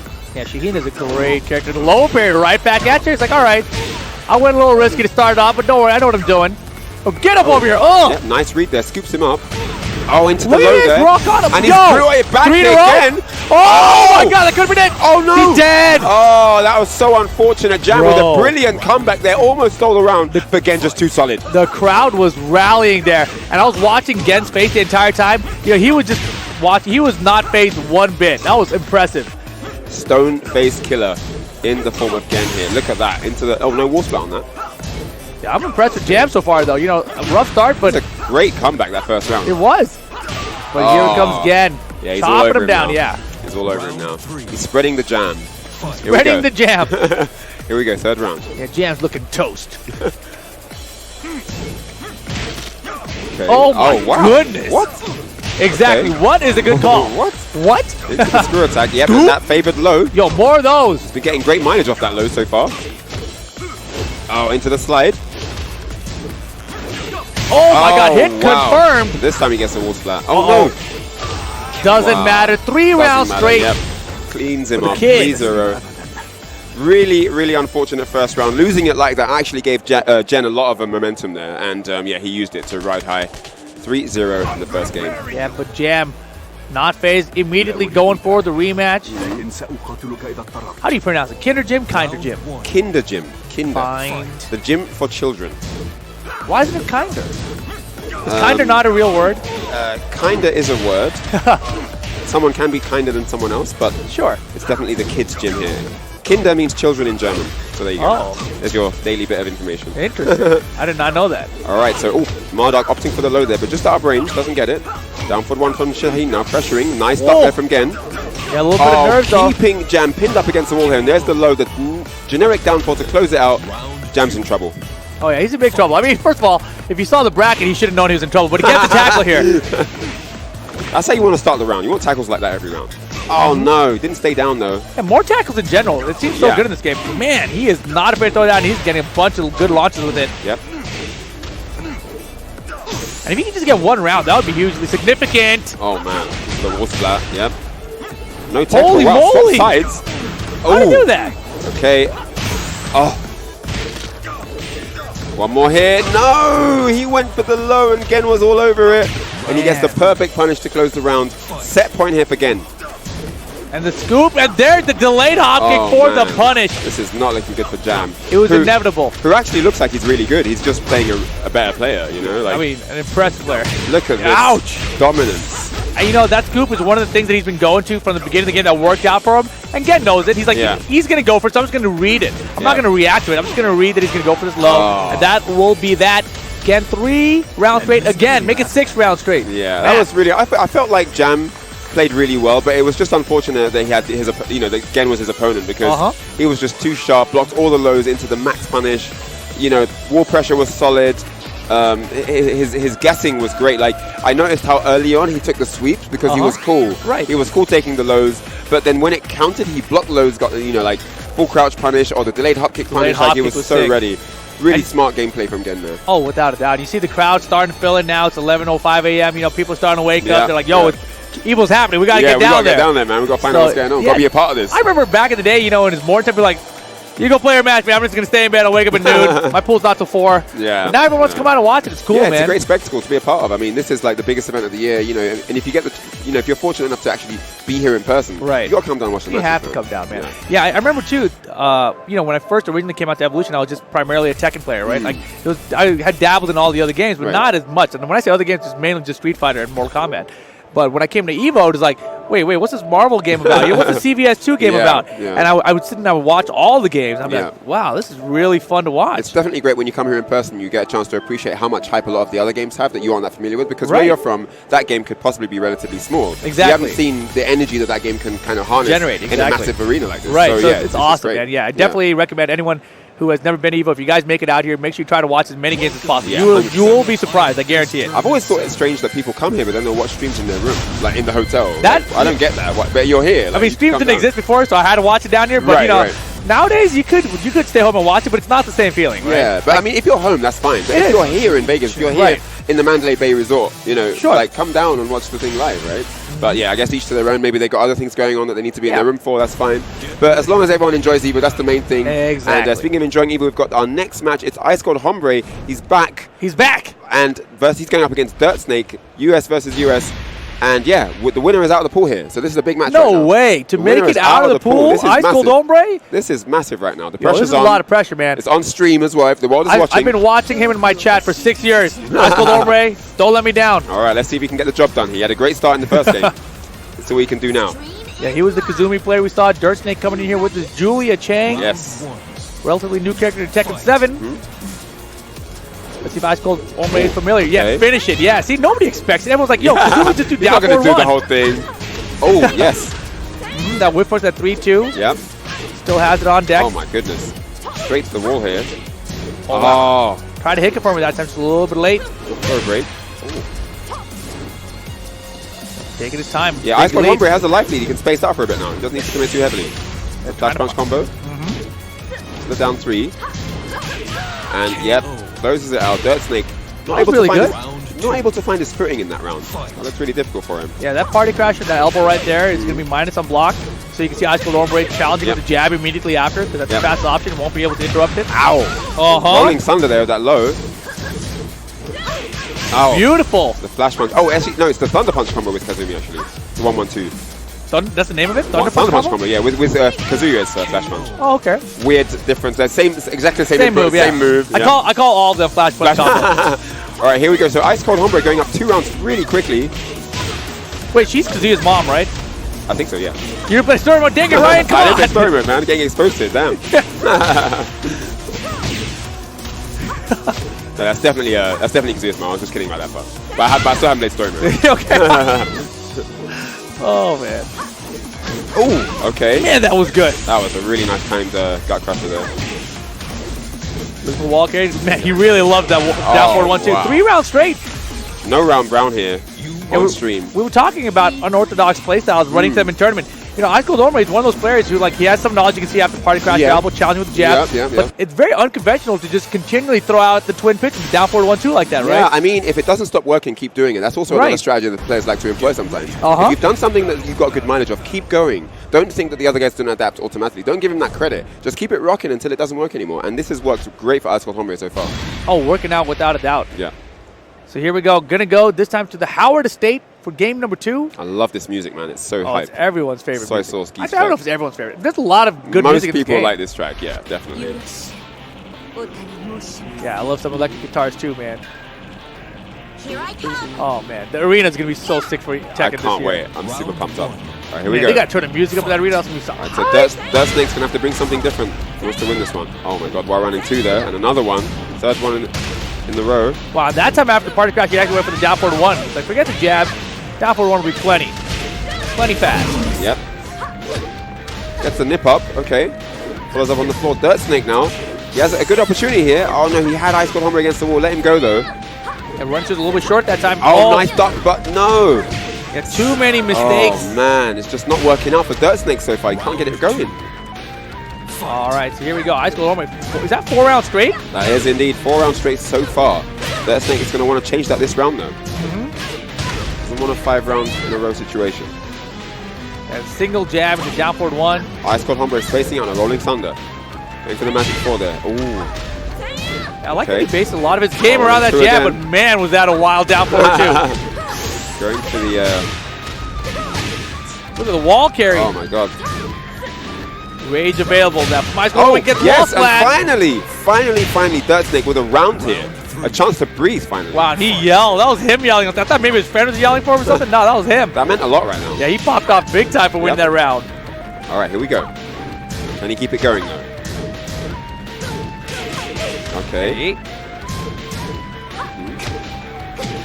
Oh, wow, that last bit of that. The active frame's clipping. Oh, down for 2. Oh, my gosh. Back 4 underneath that high crush there. Oh, my goodness, he just let it rock. Yo, he might that might be it.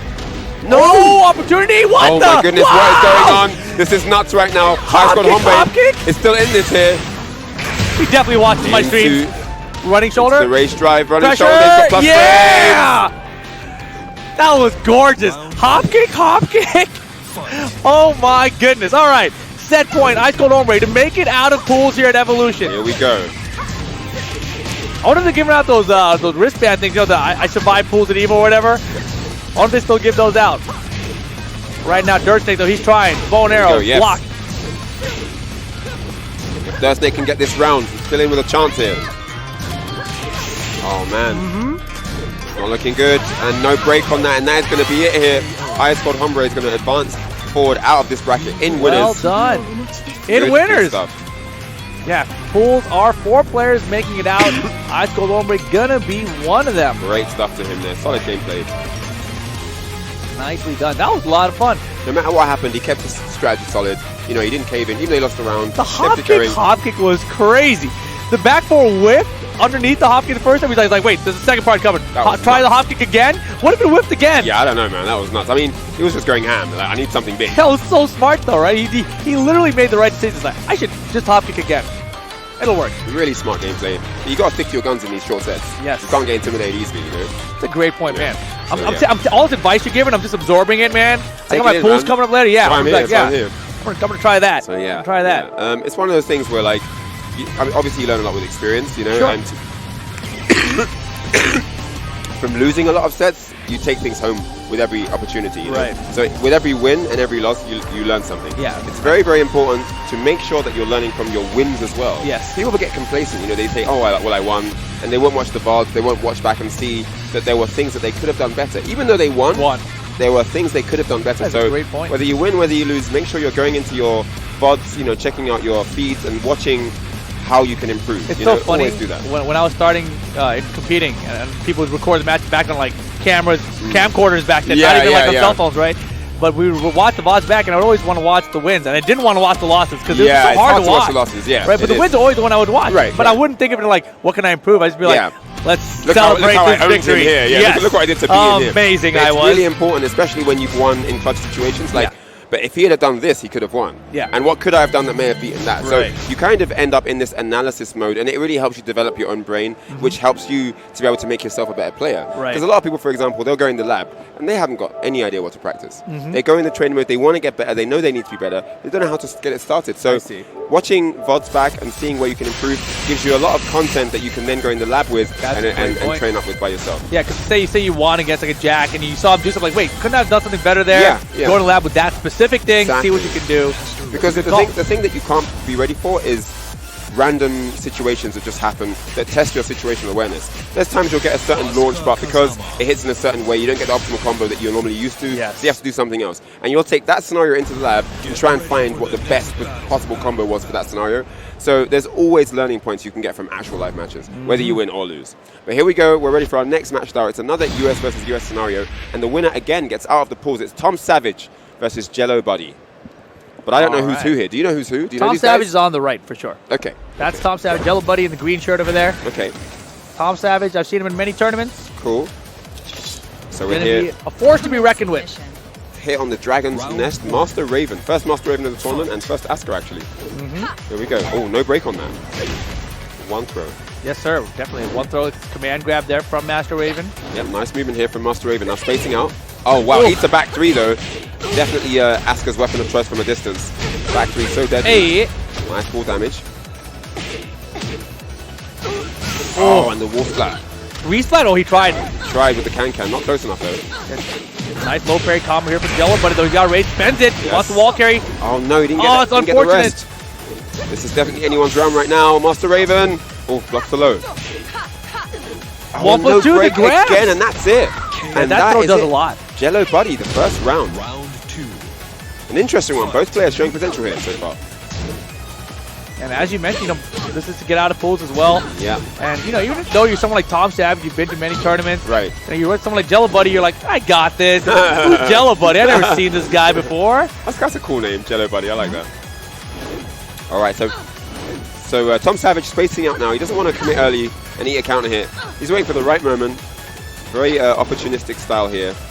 Yeah, this is the hardest kind of Oscars to play against, I feel like. Yeah, I mean, he has a small lead, so he's using that to his advantage, which is great. You have to always remember to use the game's resources to your advantage.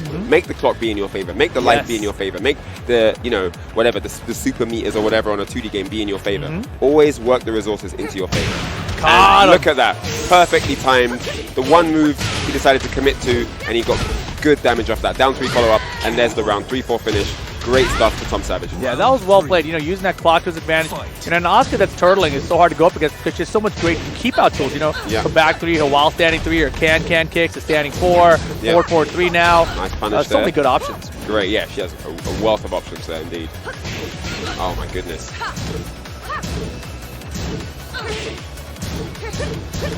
And Tom Savage seems to have reset momentum with all his spacing here. But the grab. No break again, definitely showing some signs of weakness there in the throw break department. Yeah, beautiful defense from Jello Buddy. Looks like he's familiar with Oscar. Both rage available. Goes for the race drive. And 2 again, throw. wow. Yeah, I got throws too. I can do them as well. Nicely done, Tom Savage. Answering back. It's a very close first game.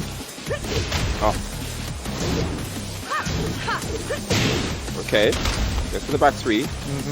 Takes a trade. Out of there. Yep. Jello Buddy keeping things tricky here. Oh, nice follow-up. Oh, no, doesn't get more. What? Oh, he went for it. Went for the high extension And too. he's put himself at the wall here. That wasn't a smart choice from Jello Buddy. Tom Savage is all over it. Oh, it's gonna hurt. But this looks like, yep, reversal of fortune. Jello Buddy able to take the round. Final round, game number 1. Very close game so far, but who wants it more? I like the down back 2 pressure. That's you know, one of the changes with Master Raven down. After that down back 2 elbow, she goes back her and she had that power crush available. Right. That was not an option you had to deal with before. Oh, what? No follow-up. Just a screw attack and left him alone here. That was insane. Tom Savage now. Small life lead. Jello's Buddy. Pick him up. Oh my goodness. goodness. What is going on here? Oh my goodness. He has crashed the game. Combos too OP here at Evolution Championship Series. That is unfortunate. Wow. What is happening?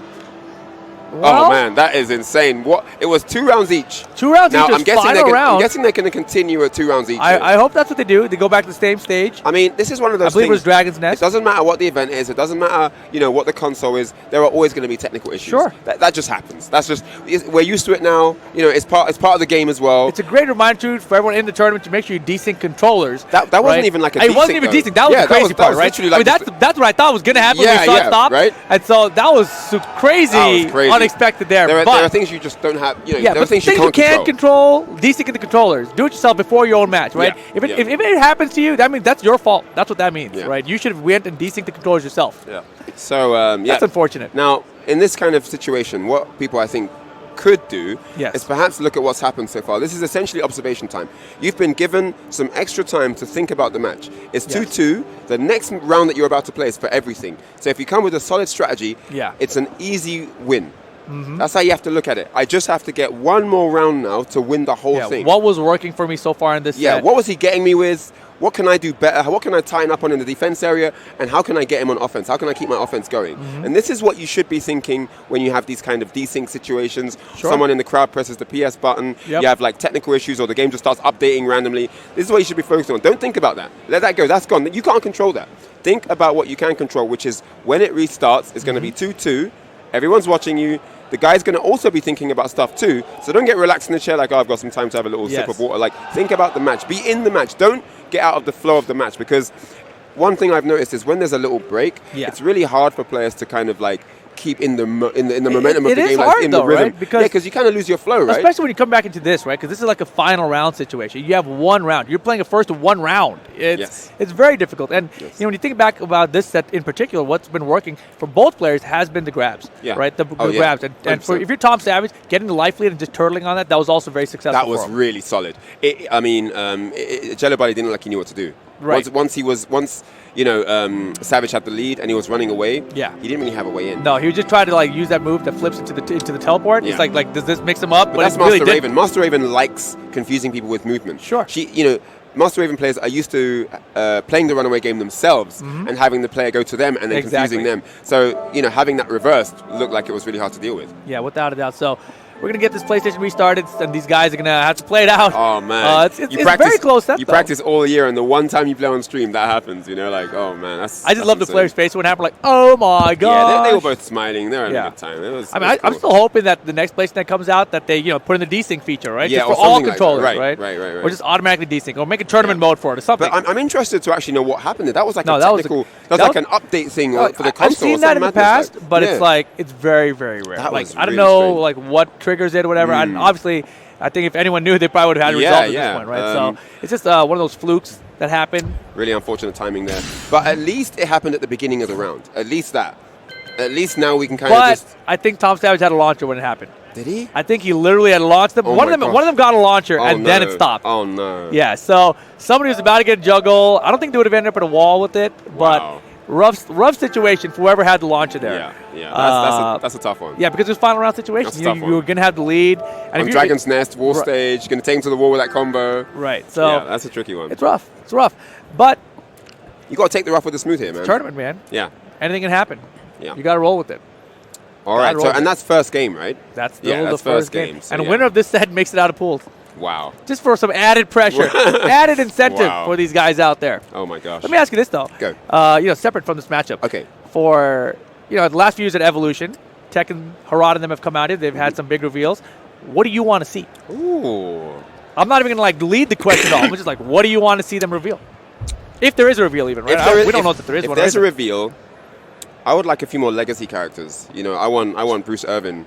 So you want more characters added to this game, Tekken 7. So you want like a new additional character added to Tekken 7 is what you're saying. I don't necessarily want to have DLC from loads of other games. Sure. Like I would like to have some of the old legacy Tekken characters. Okay. Like, you know, give me my Kunimitsu. Okay. You know, yeah, give me Kunimitsu. Give me Bruce Irvin. Give me P-Jack. Like P-Jack. Yeah, like but make him different though. Make him Yeah, different. I got you. Yeah, make him interesting. Give me one of the animals. Give me Alex. Give me Roger. You know, I like those. Man, I like me a kangaroo, man. It's fun. All right. So I would I'm like sorry I asked you for your opinion here, Ryan. I'd like some of the older characters back. It would be nice to see them. Just to see how creative they can be, you know, used in this game. Yeah. I would like Angel, an extra Machima. But oh my God, Ryan! I swear you're just adding all the clone characters except for Forest Law. That's what you're gonna do here? Yeah. Give me another Bruce. Let me get another another Lee. You're not getting another Mishima. Let me get another bear, another animal. Because I'm thinking that they will actually make them different to the other ones. They'll be creative enough that they won't just be replicas. But I mean, there's a lot of characters. Give me Wang There's a lot of Jing legacy Ray. characters Give that me are Wang not Jing Ray. He's different. clones. Like, what about Ganryu? You don't like Ganryu? He's okay, but I'd rather have Wang than Ganryu. Why? Wang is hype. He's an old master Decos. He's a solid character. Beck? Yeah, he's hype. Yeah, okay. Beck does sound hype. Yeah, So, they should yeah. make an old man bundle. Just But then with Wang that, and Ancient Ogre. Ogres would be cool. But then with that said, I Debati? did like Negan. I really like the Negan Okay. reveal. That was hype. I enjoyed that. So, but I'm a Walking Dead fan. Wait, But anyway. what's happening? Are they going to a different stage? I have no idea what's going on here. Oh, so they're going to get 2 rounds on the clock, I think. But they're I'm playing not on sure a why they different changed stage though. Yeah, I don't know what that's all about. That's wild. Yeah, if they're going to have the final game on a different stage, that doesn't really make sense. But here we go. For some reason, Is this Devil's Pit too? Or is this Brimstone Fire? I always get it mixed up. But it was I think Dragon's it's Nest Brimstone before, Fire. It was definitely Dragon's Yeah, Nest before. right? Because I know because it was raining. Okay, I'm not sure what the deal is here, but we're going to Maybe find out it's soon. too rainy. They preferred the heat with the lava. Or maybe they just picked the wrong stage and he's ending the game because it's in tournament mode. I think that's what's going on. So he picked the wrong stage, but because it's tournament mode, they can't reset it. I gotcha. They have to like have the energy bars depleted. Boy. So yeah, there we go. That's what's up, people. It would be so funny if they just got up and shook hands after that happened. Okay, good games. Thanks. All right, so that's it. I think now we're going to get into this, and they're probably going to just play 1 round on Dragon's Nest, right? Or are they going? I wonder if they're going to run the whole game back. I am not sure. I have no idea. But they're going to Dragon's Nest. I would assume they're going to go to final round. Do you reckon they're going to just do final round, or you reckon they're going to run? I think if I was them, I would always reset so the round count shows the final round. Would you want to just do? But isn't it a bit random if you do 1 round? Shouldn't you play the whole game back now? Because it was 2-2, right? It was even. Yeah. Would you want to play the whole game again, or would you want to play just that the 1 round? Just Really? the 1 round. Oh wow, that's savage. We already played those other ones. Yeah, I guess so. Yeah. All right, let's see what they. But let's see what yeah, they. but like the question is whether they just do the final round in the first round, or do they actually take each other's life bars and then go to the final round. I think they're going to start playing. It's going to be a good one. Let's go. Potentially final round here. They're still. Oh yeah. Oh okay. I was going to say that was that was a confident opener. You got to get the rain, man. Yeah. Because the stages change as you get to final round situations. The music changes. It changes everything about everything. Create that same atmosphere. Exactly. The same energy. I get it. Man, if that was the opener, I was like, what? If it crashes again, though, that would be the funniest thing to me. I would laugh. By yourself. By myself, yeah. I doubt they'd be joining The players would not be enjoying it. Nope. The crowd would be. I mean, maybe Twitch chat will be laughing with me. I don't know. With some emojis in the Twitch chat. All right, so they are doing it. It's going to be 2-2 here. They want that final stage, that final BGM. Tom Savage versus Jello Buddy. This is going down, people. Get hyped. The final round of the first game. Yeah, final round of the first game. This is so exciting. The build-up is too much. Here we go. Final round here of the first game. Let's get it. Oh, yeah. The crowd are pumped up. Let's do wild. this. Oh, no. Didn't commit to all of it. Is anyone going to do a grab? Did they forget that the grabs were working? Tom Savage is spacing now. Doesn't want to commit too early. Here we go. He's waiting for the open. Up 4-3 into the back 3. Lulls him in there. Full sense of security. Oh, unblockables. Oh, man, the crowd like that. Jello Buddy, half life left. Still alive here, though. It's all Tom Savage right now. Jello Buddy, you got to wake up. Tom Savage, and there's the throw. No break again. He's worked out. Throws are the way forward here. So he's going to get another chance for another one. Yo, the life lead dwindling now, and he my gets caught. God. He is slowly coming back here. The wall's right there. Big damage. Wall combo. Bing, bang, boom. Next is going to take it. Oh, Jello Buddy takes it, and he is popping off. Finally, after that intermission there. That was sick. That was a sick round to come back to. They made it work. It was worthwhile. It was worthwhile. Yeah, That was send the insane. editors to cut it together. We never saw anything different. That was the final round. Yep. Little crowd pop off there. He is very excited. And yes, he is definitely got the momentum here mentally in this set. That was crazy. Yeah, back and forth this entire set has been, but that final round even more so. That was ridiculous. Oh my Yeah, gosh. Tom Savage, you can see he's shook. He doesn't like that. Yeah, he's not happy with that one. I mean, you wouldn't be. No one would be happy with that And he outcome. has such a big lead, though, so he can't even fault anyone anymore, right? He had the strategy perfectly working for him. He had the life lead, he had the runaway strategy going, and somehow it just all fell apart at the end. That was rough, but here we go. Game number 2 going to Jungle Outpost number 2. Oh, okay. Here we go.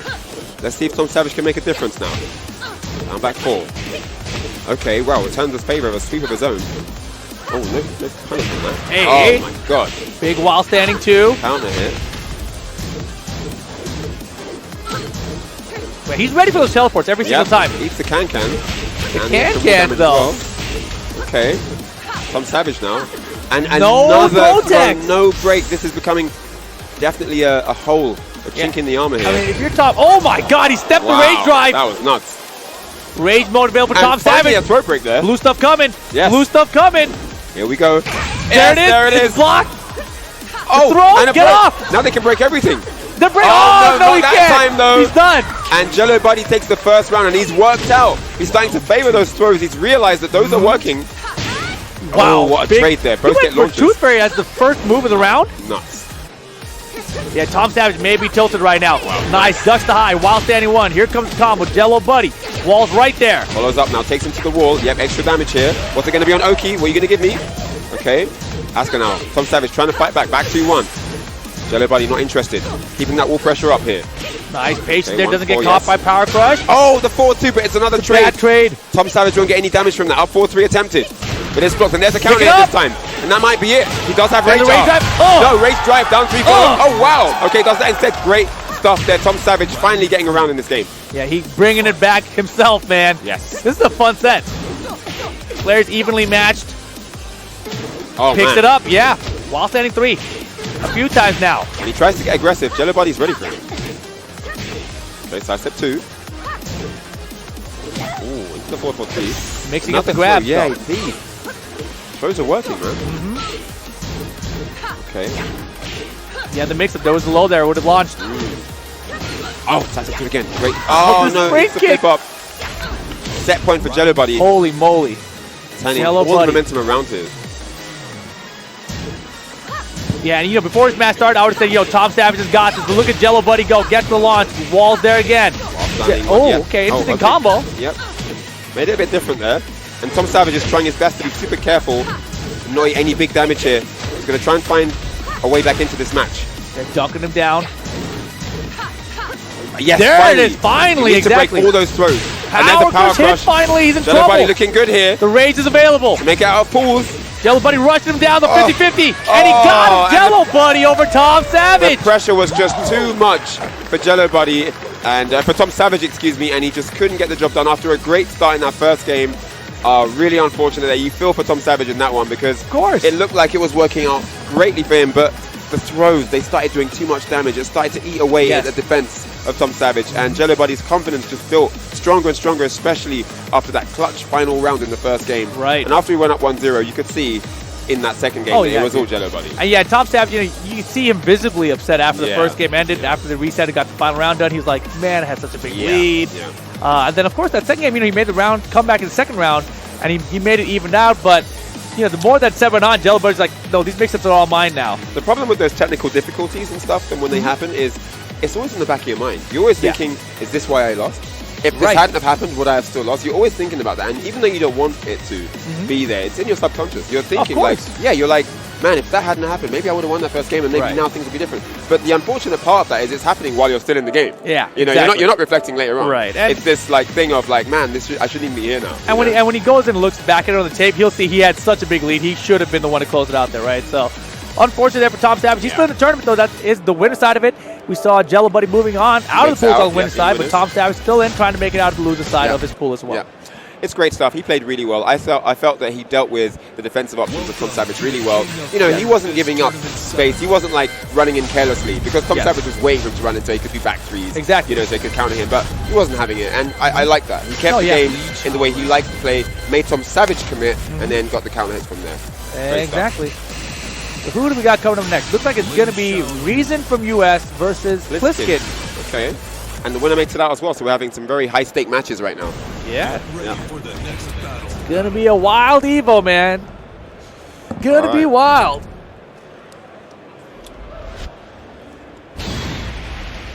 So you see when you're in the chair here, waiting for the screen to load, you should already be in the game. Mentally, you should, because people are like, how do I deal with nerves? Oh, okay. When your nerves kick in about now, when you're ready to rock, just be in the game. Don't even be thinking about what's around you, that you're on a stream. Don't let any of that phase you. Everyone always says that though, right? Like, match. Yeah. The first time it's very hard because it's hard to do, but it's what you have to think of. You have to like try and force yourself into that area. And then once the game starts, the adrenaline kicks in, and then you're good to go. All right, here we go. So Lee, off to a good start. Reason now. Against Pliskin. Pliskin with Lee. Yeah, that running 3 pressure. Nice duck and get the full flip kick for the launch. Yep. Okay, good wall damage there as well. Back 4 follow-up. And there's going to be a ton of upsets this tournament. I can feel it already. You can feel it, right? Side step 3 from Pliskin with rage. Doesn't block the sweep. No combo completion though. That would have been another wall. That would have been great. And the Magic 4 will close out the round for Reason. And no Phoenix stance. No AOP for Pliskin so far. Oh, there we go. Yeah, must have hurt. Wait a second. I didn't do something that first round. Oh man, what another duck. He's got to cut those out immediately. Yeah, that's got to go. If you see a player who's ducking the highs in your strings, you got to basically stop doing the string. Yeah. Especially the same string. You know, you can try a different one maybe, but odds are they're going to duck that one too. Yeah. All right, here we go. So Reason again. See that same string, same high, same duck, different launch this time. Yeah, it's looking really good for Reason so far. Pliskin's gonna have to change it up here dynamically. All right, don't commit to the 4. Exactly. Hit the brakes on yourself. All right, get off me. Nice sidewalk there. Okay. Oh, into the slide, testing the water here. Oh wow, what a great whip punish. Oh no follow up though. Yeah, it's kind of hard. You got to hit that forward 4-3. Got to time it perfectly. There you go. That was easier. Ride the wall. Good block him down. Get the no grab. break this time. He's going to need a lot more where that came from. Reason, with the slide 3-0. Quickly mops him up in that first game. Reason's looking good so far. Wow. Very clean first game there. Oh, that was really confident game. But we were talking about that steamrolling first game before. You know, what do you learn from that? Yeah. I think he's already learned to stop doing the high string. Stop doing the high string. Maybe use more throws. He's got he's not taking the throws. He likes to slide a lot at that range. Yeah, maybe block the slide, get the punish from there, and get an advantage. There were some key moments of tell. You know, there were some key tells in that game. Yeah, let's see if he was paying attention. Let's see if he caught on to any of those things as well. Obviously, it's easier for us because we're not playing and trying to do something at the same time. Yeah, we're just seeing it happen. It's always easier from a spectator perspective. All right, game 2. This time going to infinite stage. No wall. And there's that slide we talked about. Got to block those. Yeah, slides are good, man. They are. Beautiful wall carry combo with no walls, by the way. Oh, nice side step. Into side step 3. Gets a combo. Okay, down 3-4 follow up. Taking his time now. Pliskin still in this round. Don't want to get ahead of yourself. Yep. And, Reason wasn't phased by that combo. He just got up and ran straight back in. And there's a flip, but he blocked it this time. Yeah, that was a little bit late for that flip kick, obviously. Pliskin a bit lucky there. Yeah, very lucky. And lucky again. Here. Got to spend that rage. Oh, no, I mean, at least he spent it, but... Yeah. I meant the rage drive. You did mean the rage drive. You have to be specific, man. I'm sorry. So you meant okay, rage Pliskin, next time the rage drive, because you didn't have any health to absorb any damage anyway. Don't do the highs. It's going to hurt. Yeah, a lot. I think he's probably lost, I would say, half of his life in every round because of that high. Yeah. That's kind of crazy. Yeah. And he can't get out of his system. I hate that. Oh, my goodness. Man. When you have that thing in your head, yeah. Oh. All right, so Pliskin, 4-4 counter here. Oh, off axis there. Yeah, he's feeling good about himself right there. Here's what that was. Yeah. Watch this. Right now. I got this. No problem. I'm making my Evo cool. Oh, man. Yeah, a little early there for the fun. Out in winners. Yeah. Yeah, he's really good. Reason's like, all right, I got this, man. We're going to do it. Here we go. The back twos for the combo. Okay. Screw attack. Downtown. Man, Yes. yeah.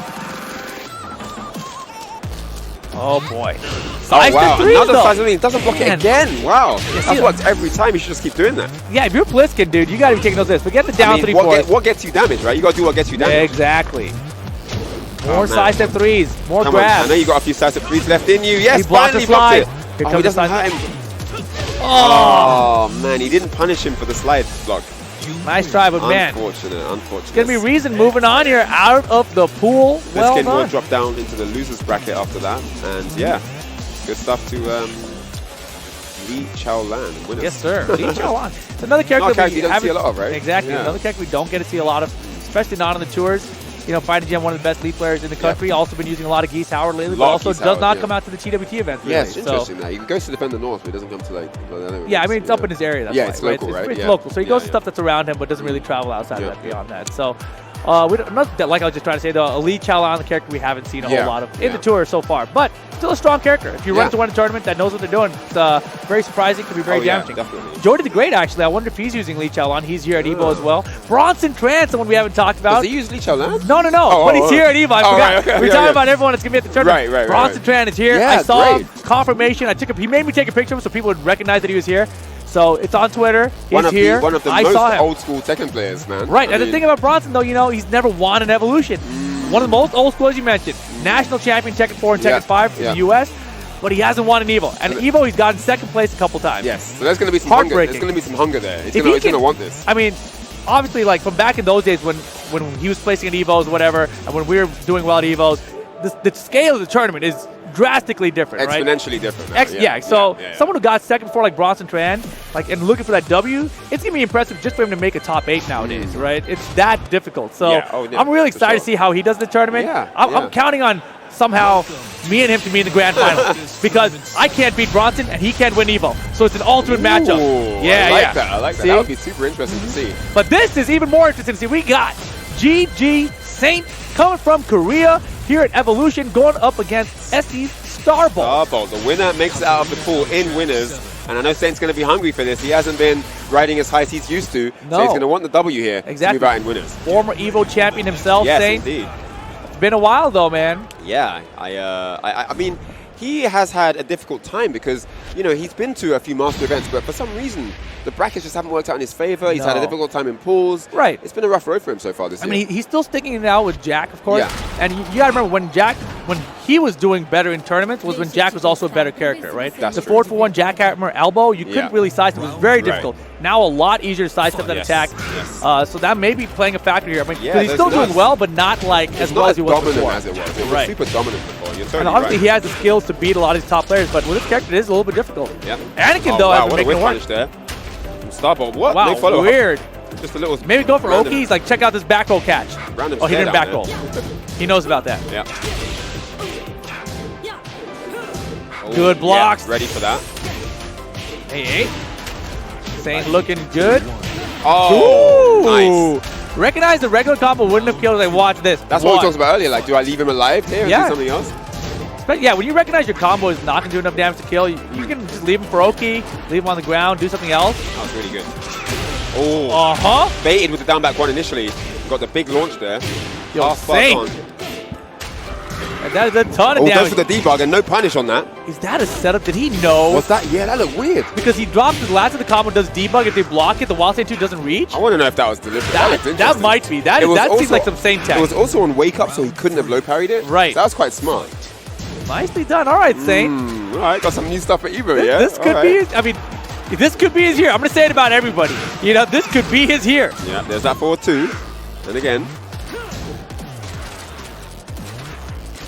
Saint is chilling right now. Infinite Yeah. stage, all space to work with, all the time on the clock to work Yeah. with. Oh, man. And Starbolt was trying his best not to run into anything. So hard against a player like Saint, though. Yeah, it really is. Like players, especially the ones from Korea, are so good at controlling space. Like when they recognize you in their range, they know exactly what They attacks know they exactly want what to their throw out. options are. Yeah, indeed. All right, so Saint carefully maintaining control from a distance here. Oh, man. Nice Gets the pick up. Screw attack incoming. What's he going to do here for Oki? Jackhammer elbow block. Oh, doesn't block the speed this time. 10 seconds to go. Starbolt's going to have to rush this down. There's a break. 8 seconds on the clock. He's got to go in. Nice attempt. And that is it. And same thing, you know, from that range, what mid is Katarina going to hit you with? Yeah, she hasn't really got anything from that range. I mean, nothing scarier. And with 8 seconds left on the clock, it's really predictable what she's going to try and do, right? Right. So, yeah, It might be a knockdown mid, like the 4-4-3 I believe she has. Yeah. But other than that... Or she's going to run in, try and bait each press button, then she could rage up. But yeah, it's going to be really tough at that point. Yeah. All right, second game, no walls again. Same stage. Yeah, interesting choice to run it back on the infinite stage for Starbolt here. Definitely. But I mean, Jack is really scary against the wall as well. Oh, terribly scary. Yeah, I think. Exactly. So I think it's man. also Now you got me thinking. Do I want to play Jack with the wall or not? You kind of don't really want to play Jack on the wall stage. What if your character is really good at the walls? Like you say, you're Brian Fury. It's difficult. It's a tough one. Depends on your confidence level, I guess. Yeah. Big wall stand in one. Starbolt's confidence level can't be that high right now as Saint gets another round with that big boot. Size 42 Dr. Martin. Size 42? That is story mode? That's a big boot, man. All right, here we go. Ooh, runs into that. Actually, damn, I just looked at his boots compared to hers. They're massive. Well, she ain't wearing boots, but you understand what I'm saying. You don't want him stepping on your toe. Goes down back once. It's starting to add up now. They should give Jack lost. Oh, wow, gets a sweep. Okay. Oh, no break on throw, and that's it. Set point here for Saint. Looking to move out in winners here. Yeah, as we would expect at this point, right? Saint, tournament veteran, former Evo champion. Yep. We would expect nothing less. I would love to see him make top 8. Actually, I believe last year was the first year in Tekken 7 history at Evo that Saint and Taki did not make top 8. Right. Both of those guys had made top 8 the 3 previous years for Tekken 7. Oh, wow. Man, that was really good. Goads him into crouch there. Gets the launch. There's the back 3-2-2 follow-up. Runs in. Oh, Katarina now. Trying to get some damage. Oh, he had it. He didn't believe. Could have got some damage there. Goes for it again, but this time it whiffs. Insane. Just looking for the closer now. He's looking to end this one. 6 rounds straight. Yep. Oh, man. No follow-up, though. And there's a low parry. And that is it. Saint is going to move out in winners. 2 games to 0. There they shake hands. Great stuff to Saint. Starbolt just knew he was out of his depth there, out of his league. And Saint is going to march forward here in the winners side. And that is going to be good for his confidence. Yeah, I'm happy to see that, man. Saint, you know, one of my favorite players to watch. Regardless of the character he chooses, you know, he used to use other characters in tournament as well, right? Formerly a ball player. Also, we've seen some Eddie out of him in tournament. Going to be interesting to see whether he decides to stick with Jack throughout this entire season, or even throughout this whole tournament. I feel like he's just been rolling with Jack for the last few events. It's just been rocking Jack. Definitely what he's been using. But like you said, it is, you know, Evolution Championship Series. Anything, you know, if there's time to whip out something new, it's here, right? Oh yeah, this would be it, right? Like, imagine he makes top 8, he's going up against Knee, loses the game, he's like, here comes my Geese Howard. That would be insane. About this? Yeah, or here comes my Armor King. It was like really sick and had new tech and stuff. I mean, that's the crazy thing, right? Because he used to be a ball player, so he used to have a wave dash. Yeah. And now you see him with Jack, you never get to see his wave dash anymore. So true, yeah. So imagine if he just brings out a wave dash kick, like, wait a second, who am I playing against? It's very confusing. I mean, that's the great thing about having games that you can play online against competitive players, because you can be doing anything in your lab at home. Yes. You can be working on any character that no one will know about it, and then you come to the big events, the master events, and whip out your new characters. I would love to see if someone with Negan makes the top 8. I feel like that character is underutilized, underrepresented in tournament. Yeah. And Pokechop, he's been putting in some work at them, but man, he has. It would be crazy. Pokechop says that, you know, he doesn't feel Negan's that good. When people actually know the character, he's not as effective as people think. But I feel like a lot of people still don't. I feel like there's not enough high-level players out there to give enough people experience at that level against the character. That is a factor. That is indeed a factor. And Pokechop, he's been grinding that Negan, man. He has, yeah. I think there's a chance. Top you gotta 8? remember, I mean, Sukin, when Tekken 7 first hit console, made top 8 with Eliza. And that's when that character was relatively new for everyone as well. So you never know what's going to happen like Could happen, yeah. You actually don't know what will happen, but I'm excited to see what Pokechop's going to bring to the table with Negan, because he's such a hype character, and we don't skip intros. So it's great. Yeah. All right, so, and again, to get out of the pools here, Scoop the Whoop versus Hoodie from the US. And this is going to be a good one. I don't know who they use, though. Do you know any of these players? Characters, no. Scoop the Whoop, though, I recognize them.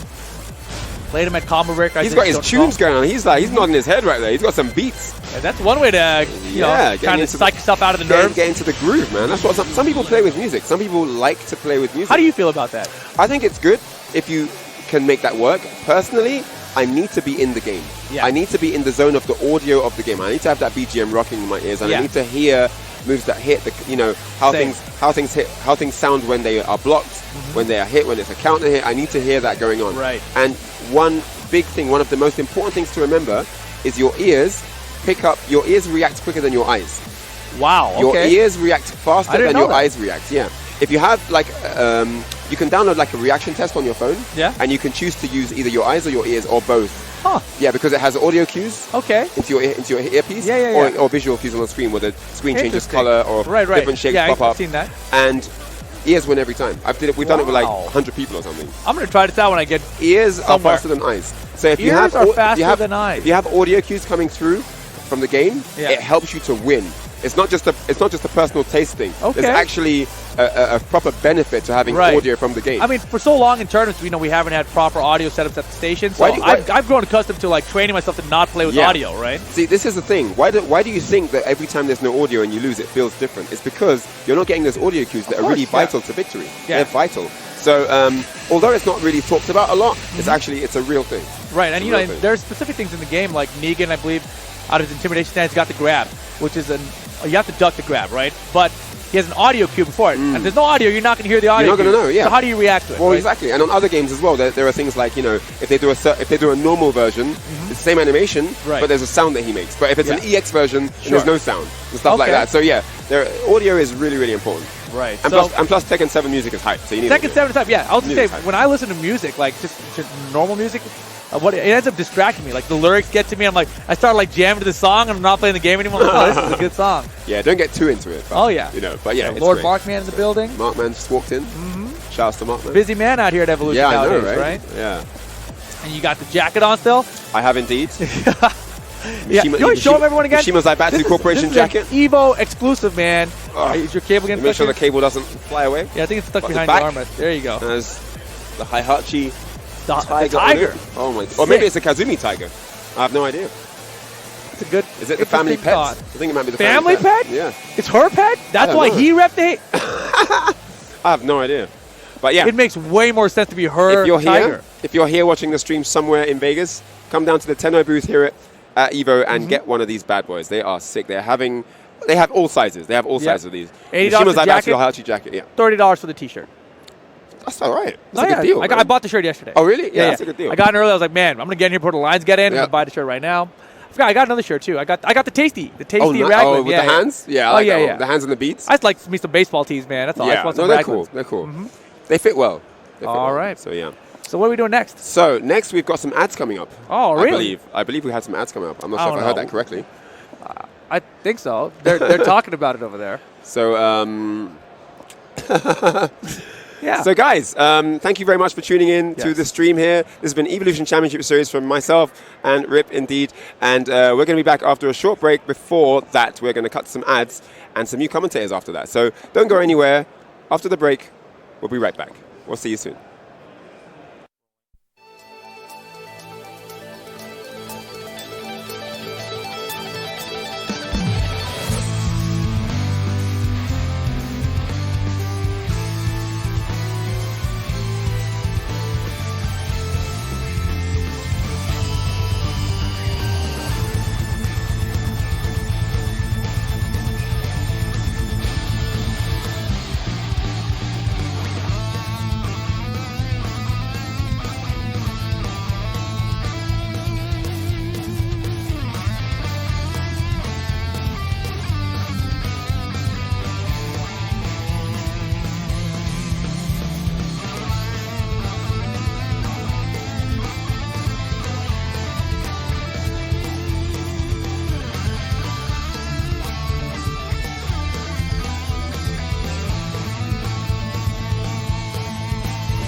For us to bring in Gaming Gen, a professional company that specializes in, logistics, equipment, that was the perfect partnership that we could have had. And without them, we could not have pulled off a 3-day, 2,000-person tournament at all. We had more than enough equipment.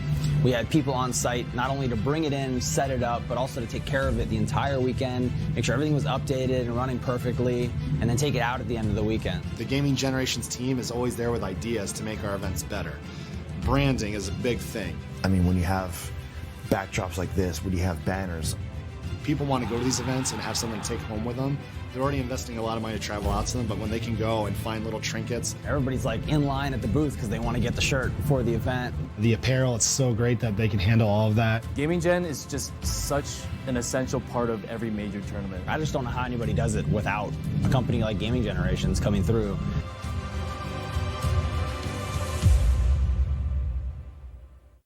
Confessions of a Cup Noodles lover. If I get really impatient before my noodles are ready, I'll flip them over and start eating the soft ones on the bottom. Then close it back up again. The one, the only, the original Nissan Cup Noodles. I'm just warming up.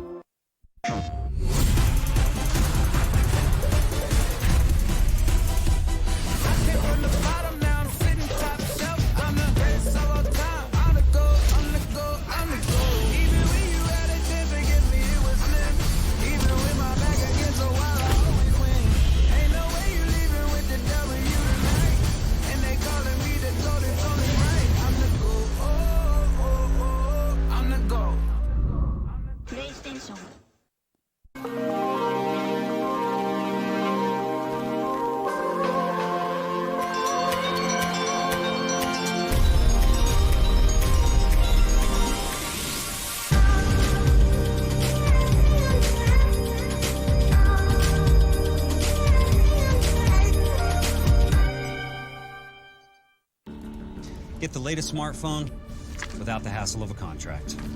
It's simple. You can get the new Samsung Galaxy S10 Plus on a lightning fast nationwide network. Simple Mobile. Out with the old, in with the simple.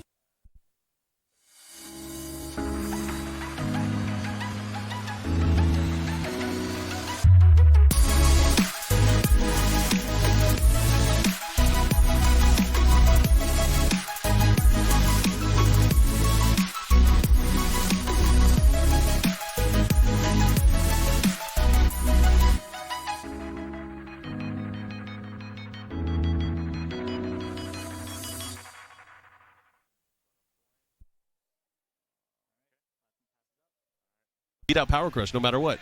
So it always counts as a counterattack. Correct. Interesting. Look at Puko. He's like, damn it. Do I really have to take off this shirt? Uh-oh. Uh-oh. No, Oh, he's saying no. No. No. Don't make me do it. Don't. It's cold in here. It's very cold. Too early. The crowd is cheering him on, though. Tekken community in full support of Puko. Puko. He's holding it back so hard. I can't hold it back. Pick a character. I want to see Knee do it. Come on, Knee. Let's go. Get angry. That is the biggest smile from an angry Puko. Yeah, he's definitely not angry. He's No. having a good time. What's going to happen? Did they pick the wrong character, maybe? Perhaps. Perhaps they picked the wrong characters. All right, both players getting ready. We're going to have our next match. Well, here we go. They're getting in it. Puko shaking his head. Again, this is 3 out of 5, so that was just the first match. So 1-0 in favor of Knee right now. This should be interesting, man. It's going to be interesting. Right now, I don't have a lot of faith in Puko taking this match. But again, like you not said, after that start. If he lands the hit, anything goes. You saw that impressive 70% combo there. Right, and the thing is, he did that wake-up DPN right in the first round, and Knee was like, come on, man, I'm ready for this. Nope. But then again, we saw whiff DP later on, and Knee didn't punish it. So, we shall see. I accidentally kicked the camera. I think we're okay now. Anyways, yeah, don't focus on us. Let's focus on the match. Game 2. Speaking of kicking the camera, Brian just breaking that camera on screen right now. That's very expensive. Watch out. Here we go. Forgotten Realm. 3 Got the floors. jump in. Okay. Man, this is going to be tense. Oh, man, that's going to be a punish. Nice orbital. Such big risks right now from Puko. We haven't seen him play like this. It's kind of like he's a little out of his element. I mean, it's making Knee very aware. Knee very, very cautious about a lot of these hits. Oh, my God. Demon flip out of it. Yeah, sweep on the other side, though. That works out a lot. Oh, God. That's going to be the round. Yes, sir. Guaranteed damage afterwards. And Knee with the first round. Draws first blood here in the second match. Okay, jump in. And Knee's his spacing is so on point. He's always out of range of the mix-ups that Puko has. Oh, my goodness. Oh, the taunt jet upper. Yeah, you don't want to get hit by attack. that. Downstairs we go. Into the mock breaker. Oh, my goodness. The spacing. The perfect. And Knee is going in right now. I think Knee has downloaded the entire zip file. Yeah, I mean, Punko should have taken off all his clothes. Yeah. It was his last hope. He's got super right now. Into the mock punch. Into the throw. Good break there from Punko. God, still not out of it. He has full meter. He has a good chat. Oh my goodness, here we go. Oh no. It did not combo. You know, Knee is showing us something right now. That Whenever he's not you scared? saw the demon flip, he went from mock punches to power crush. Oh, you're right. He went to power crush. The demon flip makes up every time. Because he can't do the low. The low is exactly. so slow. And the two things that beat power crush are lows and throws. So the only thing you could potentially do is the throw from the demon flip. Yeah, but that is too slow, and the hitbox of it is way too high. The mock punch might probably even go through it. Wow. Because it activates way faster, obviously. Yeah, Punko shaking his head repeatedly now. I assume it's to the crowd request to reveal his pepperoni. This is Punko's last stand. If he, I mean, it's 2-0 right now. Obviously, cruise control for Knee. Punko really has to do something. Yeah, come on, chat. It's time Cheer to get him on. angry. He's smiling way too big to be angry. Yeah, man, he looks in pain right now. You guys didn't see it, but he's having a good time. I talked to Punko a few events ago, and he said that he has so much fun playing Tekken. He doesn't feel the stress from like other games. Right. So he said he wants to be a Tekken player, wants to play Akuma. And I don't blame him, man. Akuma is a fun character. I switched. He's my main character now. well, let's see how much fun he has after he's done with the set with Knee. Yeah. Because right now it's 2-0. Not looking good for him. And the last thing you want to do is take off your shirt and put it back on after you got 3-0. Real quick. Yeah. Here we go. Launcher from Knee. Oh my goodness. The pressure here from Knee. And Knee's not really even pressing any buttons yet. Just the taunt. Okay, nice jump in. Gets the combo. That is like 30%. Yeah. Not just that, you have mix-up potential afterwards. Okay, he gets the launch of that. That's the one that's minus 14. Look out. Knee closing it out. Looking to go 3-0 over Punko. That was the time that Punko needed a wake-up DP. Correct. It's the time you probably expect him to do it too. Oh my, nice jump in. Look at that combo damage. He had meter too. Interesting to see he didn't go for the jab into the DP. Maybe he doesn't have those locked and loaded yet. Oh my goodness. Oh my god. Oh yeah, just Knee with all the right reads right now and all the baits. Oh my, again. The taunt baited him out to throw out the DP, and he's like, just kidding. I can block. And just like that, set point here in lose the final with Knee and Punko. Nice, gets the shoulder. Okay, pushing towards the wall. This is a very bad position to be in, and he's been tech rolling. Oh my goodness, got to be careful. Okay, here we go. Big damage potential, but no meter. He's got a bar now. Okay, side wall stun. Oh, he got jabbed out of it. This is not looking good. Oh, it's getting closer. Oh, that's it. And Punko goes down. So Punko with third place here at EVO 2016. But he's got a big smile. You know his hands in his face right there? Yeah, he's got a huge smiling. smile.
Welcome back, ladies and gentlemen. This is Evolution 2019 Pools. My name is Ricksta. This is Bloodhawk.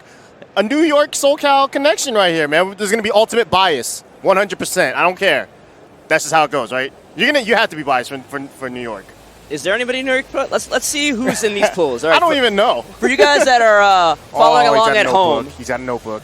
I got some notes here for you. We're going through the B block pools right now. So let's see what we got. We got Chicorin, we got Chanel, we got Take, we got Junding and Kare in the same pool. These are pools, not top 8. Yeah, this is pools. These are all pools. That sounds like the best top 8 I've ever heard of. Cuddlecore. Oh we got Batsu. Oh my god. Jody the Great. Man. We got Hakayo, Chitty Chitty, Puma, Rocks Dragons Puma. You can't say no more, man. NYC Fab. All right, I'll be biased for that one. Oh, me too, though. I like Fab. I can't hate on my boy Fab. We got Silence from Seattle, Commanda from Philly, Hitbox Oscar player. Man. We got Weapon X from SoCal, Tekken Master, and then we got a bunch of old guys like Tyler 2K, Paul Z, and Blackula. Hey, man, the old dudes have been doing the best sometimes, man. But anyways, right here, this actually is not Pool B. This is going to be a winners of Pool A, one of the A pools. Scoop De Whoop from, where's he from? U.S. Like, more specifically? No idea. Damn it, because he's a good player. I know he's a good player. There's this huge middle ground of America that is both of our blind spots. We are like, there's no middle of America representation. We had the discussion last year when I was trying to teach you geography on East Coast, and you weren't having it at all. Well, because it's complicated, dude. Like within the span of like the state of Colorado, there's like 20 states. Yep. You guys can't be doing that over there. All right, but we got Nina versus Leo. I play this character, right? Yeah, Scoop De Whoop versus Hoodie. I'm pretty sure. I'm not mistaken. Scoop De Whoop plays Leo, right? Yeah. I don't know. I could be confusing him for Mr. Whoopi too. That's the problem. That's Mr. Whoopi. Yeah. No, I know that. I know Mr. Whoopi for sure plays Leo. I know Scoop De Whoop's a very good player.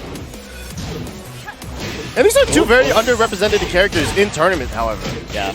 Like, even though most people have said that Leo's a very strong character, and people have said Nina's not like the strongest, but she's viable, you definitely don't see these characters used over like certain, like, I don't know, I feel like, wow. I feel like other characters are more used aside from like Nina and Leo. Yeah, I think Nina, a lot of people get hung up on the execution part of things, even nowadays when she has easier combos. Yeah, you don't have to do the butterfly. They still focus on the butterfly loops.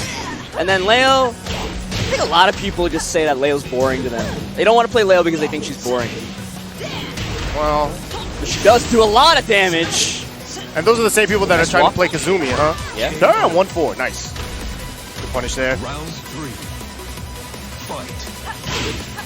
Man, actually, you know what? I really like both of these characters on the watch. I don't think either of them are boring to play or watch. Counter hit. Gonna get him to the wall. Nice zoom. Yeah, get up. Oh, didn't get up. I hate that wall combo too. I hate any stable wall combo that forces you to get up. Yeah. Round 4. It's messed up too because if you stay on the ground and she does quarter circle 4-2 WTF, it's just like, well, if you're grounded, you get hit, and if you get up, you gotta probably block got hit anyway. Yeah, because you're trying to block a low. There we go. The butterfly loops right there for the wall carry. Ooh, counter hit down back 2. Adjust for the wall spacing. Still got the full combo. Ooh, there we go. I hope that's Hoodie with the first game. I can't tell. Neither of them have expressions that showcase whether or not they're winning or losing. Yeah, Scoop Duo was kind of looking to the sky like, what went wrong there?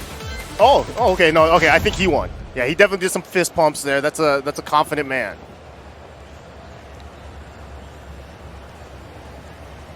Sounds like these guys went right into the rematch because for some reason this stage always takes a little bit longer than normal to load. Yeah, you got all those, fancy, the fancy equipment on the sides. All the fruit. Oh, okay, Scoop D Whoop on 2P. That was my mistake. Don't worry about that. All right. Ooh. See, that's why people don't like Nina. Yeah, they think. We're talking about you don't have to do that, and he does it anyway. Power crushes through. See, he had to do it because it killed, and he won, and look at him. It looks good. My bad, Scoop D Whoop. I thought you were a Leo player. I got you confused. I like this Nina, though. If he's a Nina player, that means he's from, like, the MVD or whatever that you guys call it, right? If he was, I would know him a little bit better. Yeah, but I feel like all Nina players are from the MVD. What's does MVD stand for again? Get the right letters in the wrong order. What is it? What, does the D get mad? I don't want to have this conversation 2 years in a row, Ricky. Just making sure. Listen, it's the only time I get to do commentary with you, like, you know, like once every like 2 years, right? So I have to make sure, you know, I got my geography correct. And I got the letters right. It's like me calling San Diego SoCal. I mean, it technically is. It really is. It's the most so of the SoCals. But they, you know, they got their own name. I'm gonna start calling Oakland SoCal. I mean, yeah, sure. They don't even call themselves NorCal, so why not? Oh, Orbital? Oh, Get up. Where's the Orbital spam? Oh, that is a beautiful punish into the wall, too. Okay, I was gonna say, if you got the... He might have been dead regardless. Yeah, if you got the spin into Rage Drive to get to the wall. But yeah, Scooby-Doo. Doing a little dance. I don't know what that was. It was nice. No leg movement, all in the arms and shoulders. So we know he has at least upper body rhythm. Yeah. The lower body rhythm might need a little work. We don't know. He was sitting in the chair. Real life butterfly loops.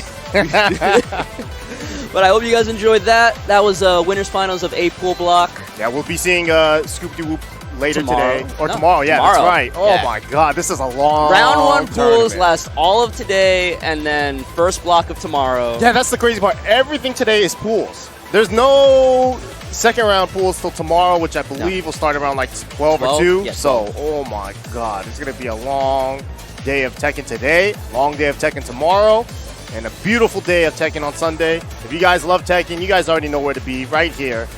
Or, you know, you're missing at out. Home. You can be at home. Yeah, it's all right, though.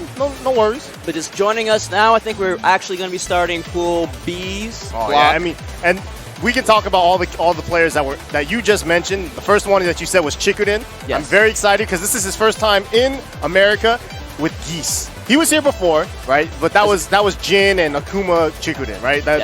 He now came with the character that has been terrorizing the World Tour, and he's been terrorizing the World Tour. Geese has been terrorizing me. He's like, yeah, I can understand. Oh god, that character tilts me so hard. But Chikuden, though, you know, he's been grinding. He went to Pakistan. He got his butt kicked out over there by 16-year-olds. Yeah, I mean, you know, that community is buff. Yeah, you can see when they're playing. They're just good at Tekken. You can't even like. That's an example of like a tight knit community that doesn't necessarily need like money or fucking sponsors all big. All they stuff. need is one place to play. Yeah, and they all go there, and that's how they all get stronger. You know, yeah, so shout outs to those guys. I just started hearing so many more rumors out of there. Like these guys. They just, when they play casuals, 1st to 30. You know, it's like, what?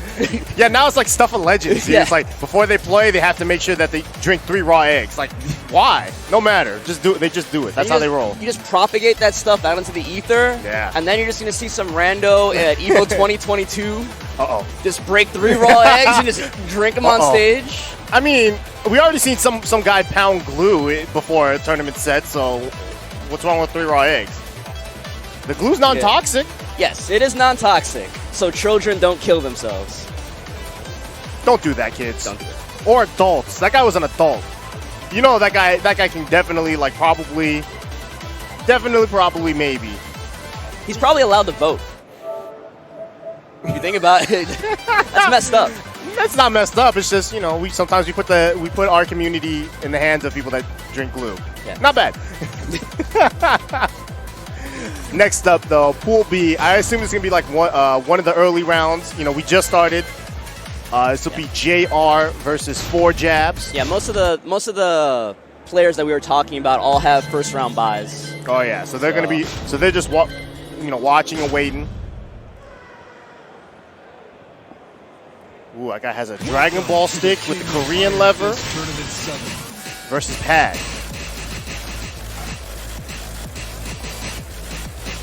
All right, with a name like 4 Jabs. Jin Kazama. I heard Jin. Yeah. Do you think he's saying that his jab is his 4 button? I mean, Jin only really presses 4. Yeah. Remember the 1 button tournament at Strong Style? No one got Jin, but if we've gotten Jin, you're already picking 4. I think realistically, we found out 4 is the strongest button regardless of what almost every character. Yeah. There's very, very niche cases. Yeah. Like Noctis, Jack. Jack. What do you use Jack? 2? 1? Alright, yes, down back 1. 1-1's good. Forward 1. Cheap. Get ready for the next battle.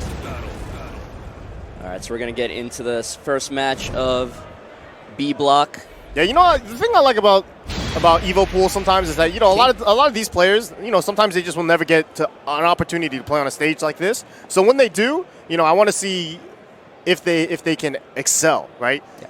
Who will dance on stage after they win, like Scoop-D-Whoop just did, you know? Take advantage of your time up here. Who's got a secret janky setup they just want to hit somebody with on Evo stage and turn it into a clip? Yeah, of course. Fight.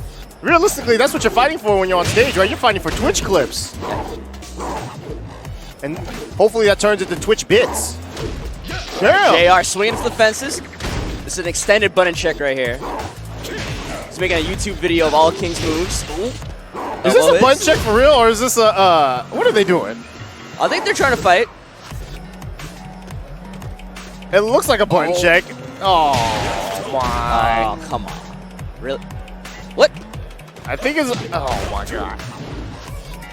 Hey, JR's messing with his stick. Hey, T.O., there's a button check within the character select screen. You know when I said about like the first players and, you know, the first times on stream and things like that? This is a case of what not to do. Yeah. Sometimes you just enter Tekken and maybe you don't even know how to play the game. Oh, that was 6 jabs, 8 jabs, 10 jabs. All right, good job. Perfect. All right. He knows how to kill him fast at least. Keep him standing. Keep him standing. Use something quick like jabs, right? 2-1-4 might do the most amount of damage. Perfect. But that was like 6 seconds. Yeah, not bad. Yeah. Speed runs. Time. I'm gonna give JR a benefit of the doubt. Maybe he didn't know there was a character select button check. And he went to stage select. He's got that Dragon Ball stick, like you said. Yeah.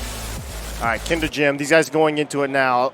Unless that's how that guy normally plays, and that'd be sick. It's like a long con, dude. You just make the guy seem like, oh, I'm gonna make this guy seem like I'm a complete idiot, and then match start, I'm gonna Shining Wizard him. Ooh. What's the first throw he hits? It has to be Giant Swing, right? It's Giant Swing or generic throw. Damn. It's a messed up Giant Swing. Yeah, because I wanted to say Giant Swing too, but Shining Wizard's a good choice, but the messed up throw, because when you mess up the Giant Swing, you always get 2 throw. That also counts. All right, these guys are actually starting to fight now. JR showing some movement. 4-4-2 Demon Paw, nice suit. Oh, again. Man, and you know Jin is one of the... 3? You put Jin top 5? Yeah. Ooh, yeah, Jin is so strong in this game. Oh, no punish there. He's forcing that forward 4. Full combo here. Yeah, gonna end it with the power bomb.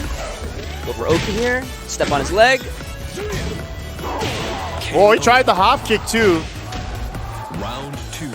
That was a you know, ambitious hop kick. The end of the round hop kick. You gotta test them sometimes though. Yeah. You think they're trying to kill you with the low? That hop kick will terrorize you.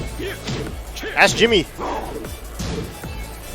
Ask JDCR. Yeah, ask JDCR and Jimmy. See how they like the. Oh my gosh.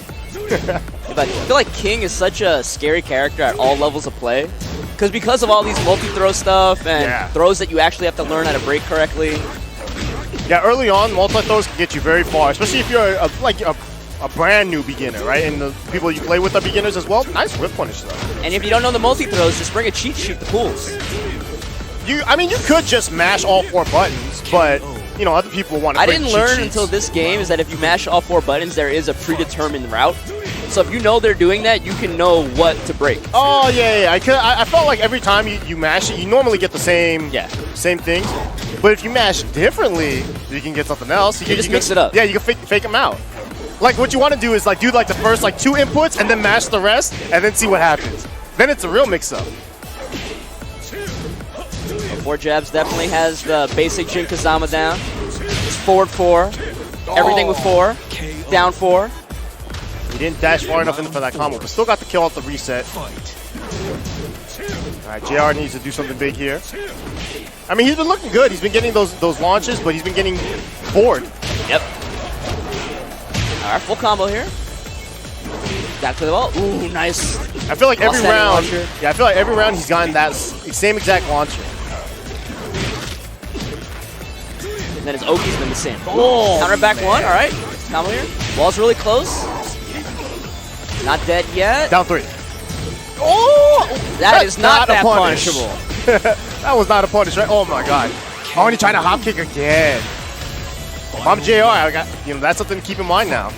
You know he's going to be big on the hop kicks at the end of the round. Yeah, panic at the end of the round. Oh man, yeah, you panic at the end of the round with the hop kick, or you panic at the beginning of the round with the hop kick. Nice block again. Die No to the punish. Oh man, so close too. Oh, and he didn't dash up far enough for the combo. The nerves could be hitting these guys because it looks like they know what they're doing. It's just input error after input error, it seems like. Yeah, first game of the tournament. Ooh, season 2 buff. Whoa. Yeah, if it's the first game of the entire tournament and they're on stream, it could definitely give you some nerves if you're not used to it. Yeah. But these guys might be tournament veterans for all These we guys know. are looking cool as a cucumber. Yeah. Talking. I never understood that saying cool as a cucumber. Like, I understand cucumbers are actually, like, physically, like, temperature-wise, they can be cold. So why don't you get it? Because you have to put that in the fridge, though. If it's outside on a table, it's not going to be that cold. It's still kind of cool. Yeah, if it had sunglasses on, then it'd really be cool, but it's not that cool. Especially if they're wearing it indoors. Cucumber's wearing sunglasses indoors. Yeah. Got it. Cool as a cucumber. Makes sense. Stuff's at the throw. Oh. He hasn't hit a throw yet. He hasn't even done one. No. I'm really surprised. I'm waiting for the giant swing. Oh, nice sidestep. Oh, man. If you get a... Wow. Second hit of Can's hit. You got caught Might swinging. be dead. KO. And 4 jabs now, taking the set lead. Ooh, deadly boomerang gets blocked. That move's called Deadly Boomerang? Yep. But it doesn't, like, come back or anything. You don't throw it. That move is sick, though. Sidestep 3+4. It does a chunk. It used to do way more. Oh, sidestep 2. Nice. You got the big... Oh, almost got the damage. Power Crush is through. You don't see much of King Power Crush these days. I mean, that was okay. It feels like it just takes too long to actually start up. So, you jab it early on, and then you can still block. Feels bad. Might be dead. Oh. Perfect damage right there. I thought he was going to go for Rage Art and miss it. 4 jab. I went for Rage Art and I missed it. 4 jab on game point here. Yeah, he's been looking good, but the thing is that JR has looked strong in every single round. He just hasn't been able to close it out. Oh, he tried to go for the hard combo. Damn, you're down 2 rounds and 2 games, and you're trying for the hard stuff? That's what I like. Damn, that combo was sick! Alright, that's a switch clip. They're standing 4 Ender? Tekken Tag 1? That's what I'm all about. Uh-oh. Does he know it's high? No, he does not. And he tried to punish, too. Yeah, Jin's one of the rare cases where the Rage Art is safe.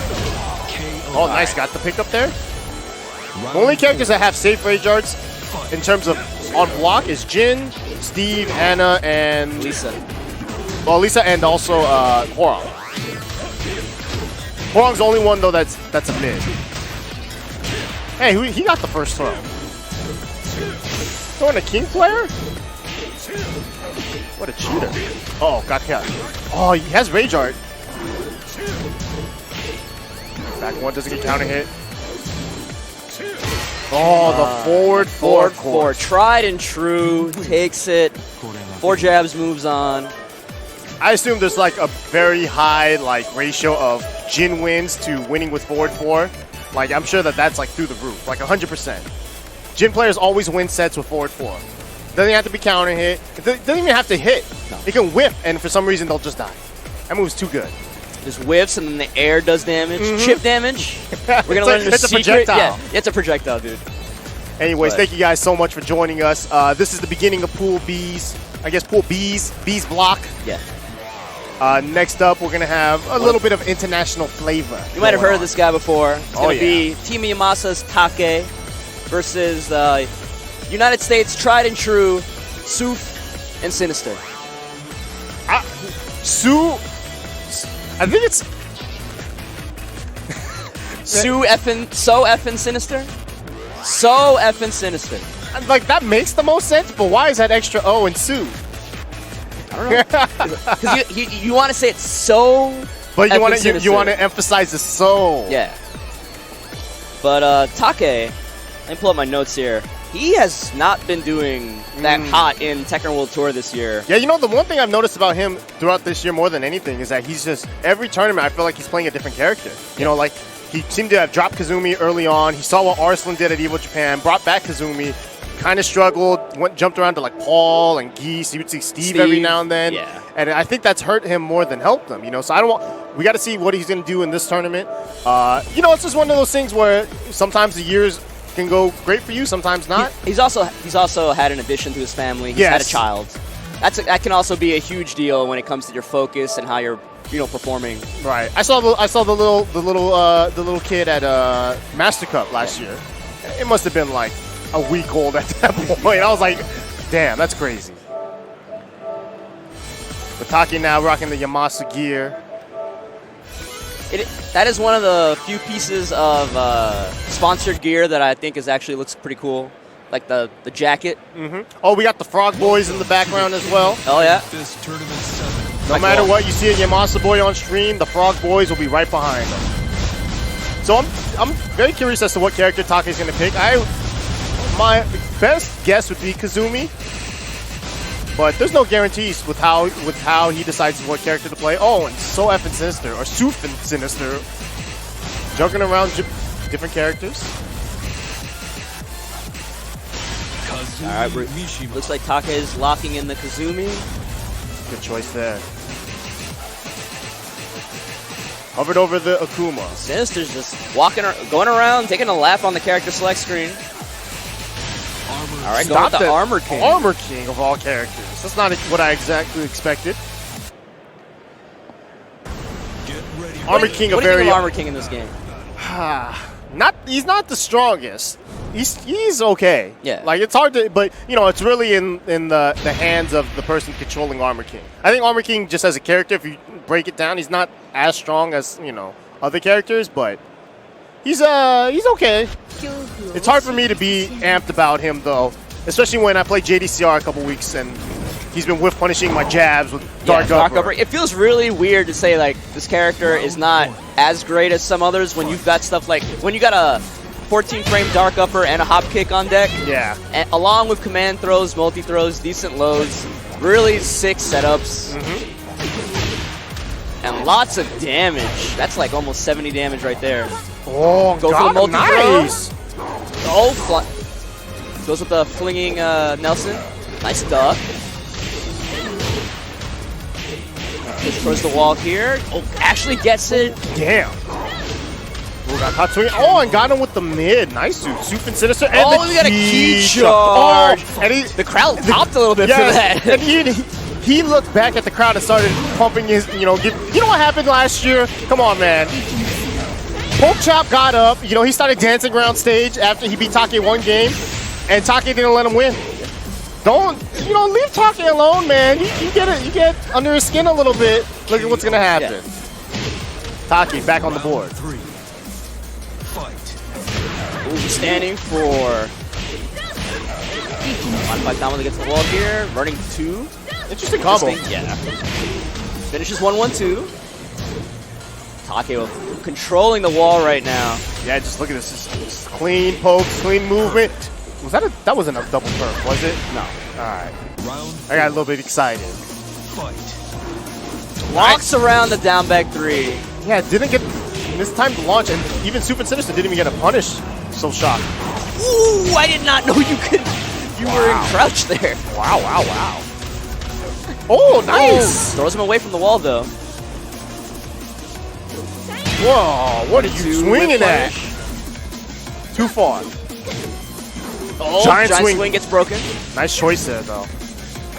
2 throw. Wow, yeah, he's going for those throws hard. Oh, nice block. Good block. Clean. Wall splat. And I wonder how he's feeling about that key charge right now. He just looks like he's feeling pretty good about it anyway. Shaking his wrist, shaking it off though. pretty silent there for a second. It looked like you were just like analyzing him. It was like I'm trying to figure out how to read that body language. Yeah, I'm trying to figure it out. That's half the fun about like playing Tekken and like when you watch people in real life, like how their hands are shaking and like I want to see a little bit of struggle, you know, a little bit of sweat coming out of that forehead. And Take is just not reacting at all. Yeah. You think he's like looking out of the corner of his eye when he's like moving around like, what the hell is this guy doing? I think he's just playing Tekken. He doesn't seem to get fazed by all that, you know. All right. You know Sinister's Armor King player because he loses and then goes to Forgotten Realm. Yep. Typical King and Armor King strat. I mean, it's such a good stage for both characters, though. Especially for Armor King. So many of his normal moves that have a knockdown turn into launchers, essentially. Yeah, and this season with the Tekken World Tour, you can switch stage on a loss. It's really changed up things. Oh, wow. Just caught him with the Dark Upper. Could do a good amount of damage here. Gonna try to push a little bit. Ooh, all right. Double throw. Puts him back in mid-screen. Nice. Oh, my God. You know, Take has been one of the best at using a delayed hop kick to punish highs. Yes. He's easily one of the best I've ever seen do it, and he's so consistent at it. He stepped the string, ducked the high, and then punished the delayed hop kick all in one smooth sequence. He's, you know, and like he'll do that again, even against like Steve's down back 3-2 or something. You know, something so quick where you don't even think you would have enough time to get a delayed hop kick. He's already in jumping. The air, yeah.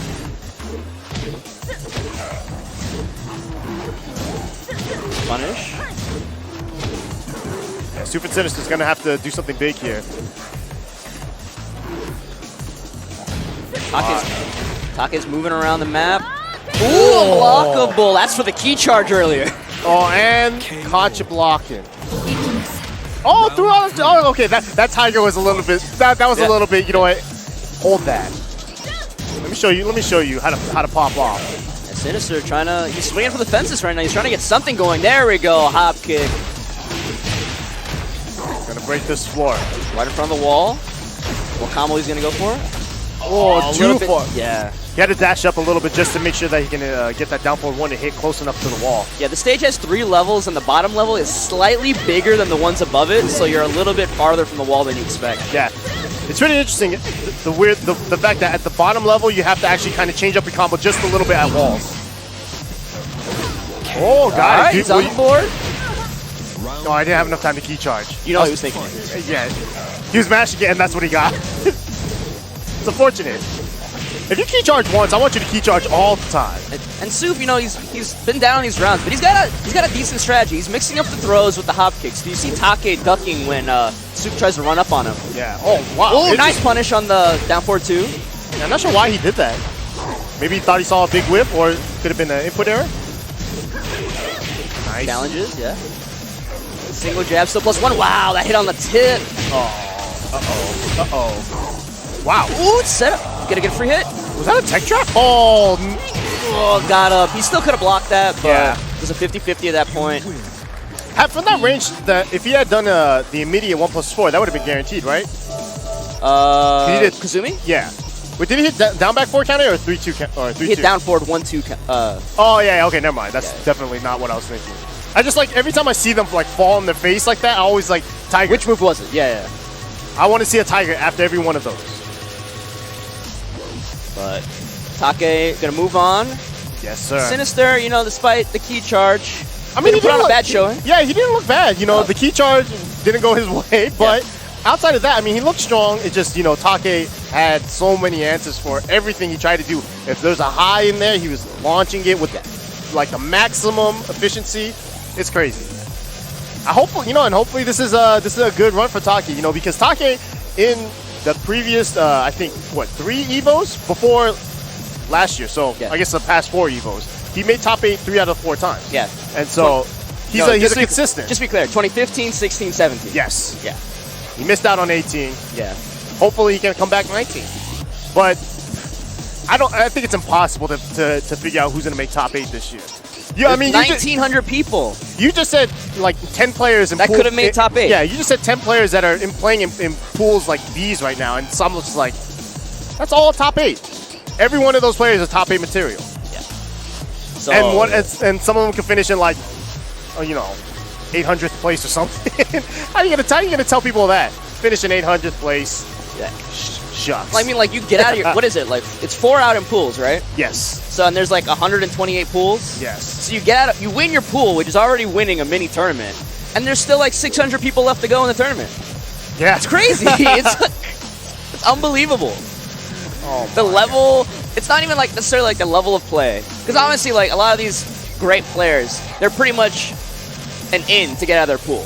It's like 99%, right? But even that, like, Evo is a marathon. There's so, compared to other tournaments, it's not just having skill at Evo. You have to have mental and physical endurance. Yeah, people don't understand the mental like aspect of it. Like people, you know, like it's like just draining on you. And people are like, you're just playing a video game, dog. Like, why are you so tired? It's like, dude, I played a video game for like 12 hours. Yeah. Why don't you try studying? Tell me how physically draining that is. Good. Oh my God, man! And the funny part is today's just pools. Tomorrow is gonna be like the real like meat and bones. Well, we say like tomorrow, the beginning of tomorrow will still just be pools. It'll be like 18 more pools, like one more block of pools. Yeah, it is gonna be crazy. So we're waiting up on our next match here. But thank you guys so much for joining us, Evolution 2019 here in Las Vegas. If you're not here with us, you might as well not be here. Like, you know, you could be kicking it with the grasshoppers outside, which I haven't seen. I haven't seen it all. I'm honestly disappointed. Yeah, I'm disappointed. They hyped it up so much. I wanted to see a bunch of grasshoppers in the pool and just like everyone swimming around with them. Nope, nothing. It's unfortunate.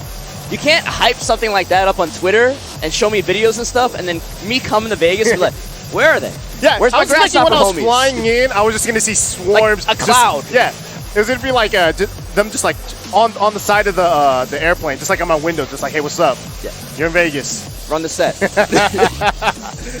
Holding a hitbox outside. Yo, I got you, man. Let's play. So, man, who do you think?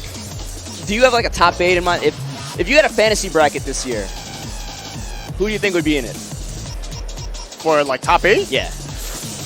I mean, number one, you can't go wrong again picking me. He has been the absolute most consistent player this year.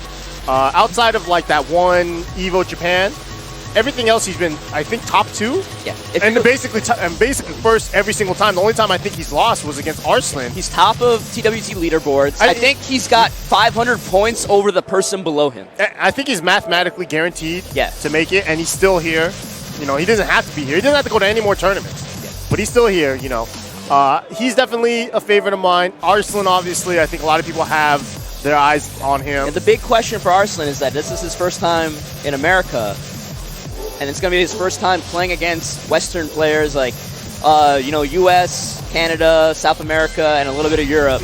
So, like, a lot of people are like, you know, how's he going to do? He's been doing really well against Asia, Korea, and Japan. How was he going to do against North America? I think he's still going to beat the crap out of us, by the way. Yeah, he's very good. He's amazing. Good. But, you know, you have to hope that there could be just some weird, you know, crazy Brian H out there just willing to death fist him and go with Demo Man mix of raw. Yeah. No filter. I'll keep picking your brain about this top 8 thing. We finally got these guys on stage. We got EQNX's Cuddlecore versus Combospag from the US. Yes. Cuddlecore been on a tear this year. Oh yeah, I mean she's been so every year we watched her.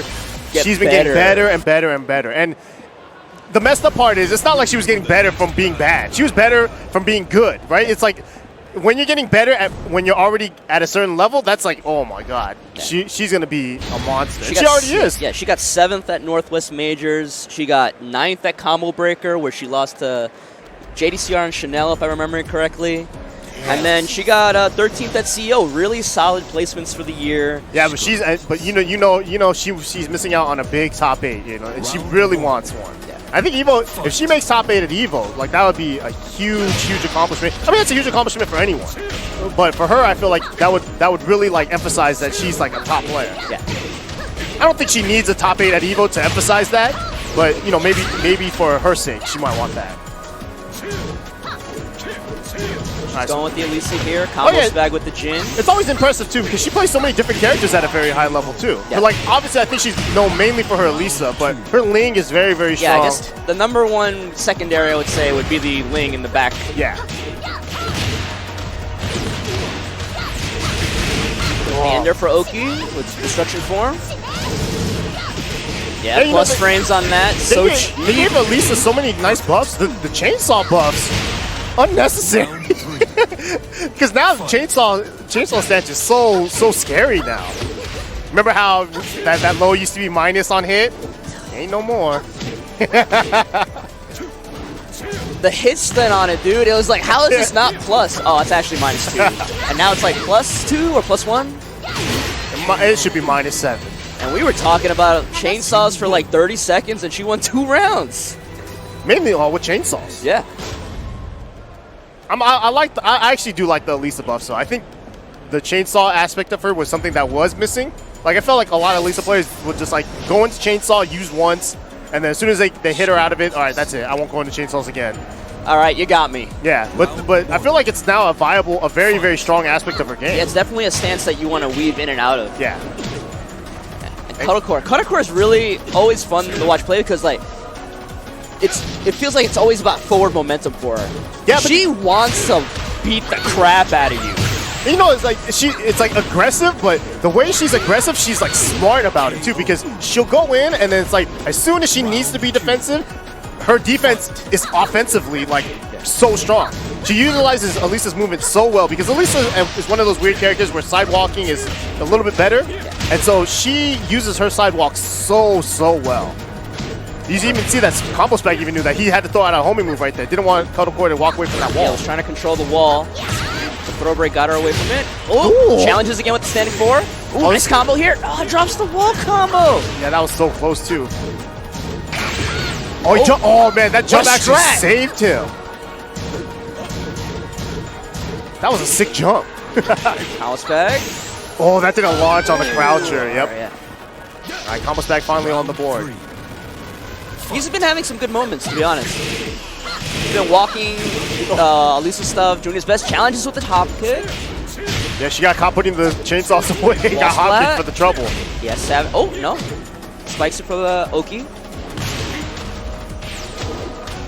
Cuddlecore fights her way away from the wall. Now has all this room to work with. Ooh, nice float, but... Yeah, I didn't confirm it. No duck there. Wow, that was so nice. Yeah. So nice. One small backdash, saw whip, immediately did a punish with the rage drive, especially because her rage drive is so fast and so, moves so far forward. That was such a good choice. Power crush. All right, with punisher forward 4. Ooh, electric finds its mark. Nice too. Hey, does that always work? That combo? I think so. That's a season 2 buff with the stance, the Zen 2. I didn't even know that combo worked. I'm trying to do hard combos. Whoa. Oh yeah, I was so scared for Combospag there. I was like, if one whiff, she has that locked in. Good showing there from Cuddlecore, showing why she is a competitor to be feared.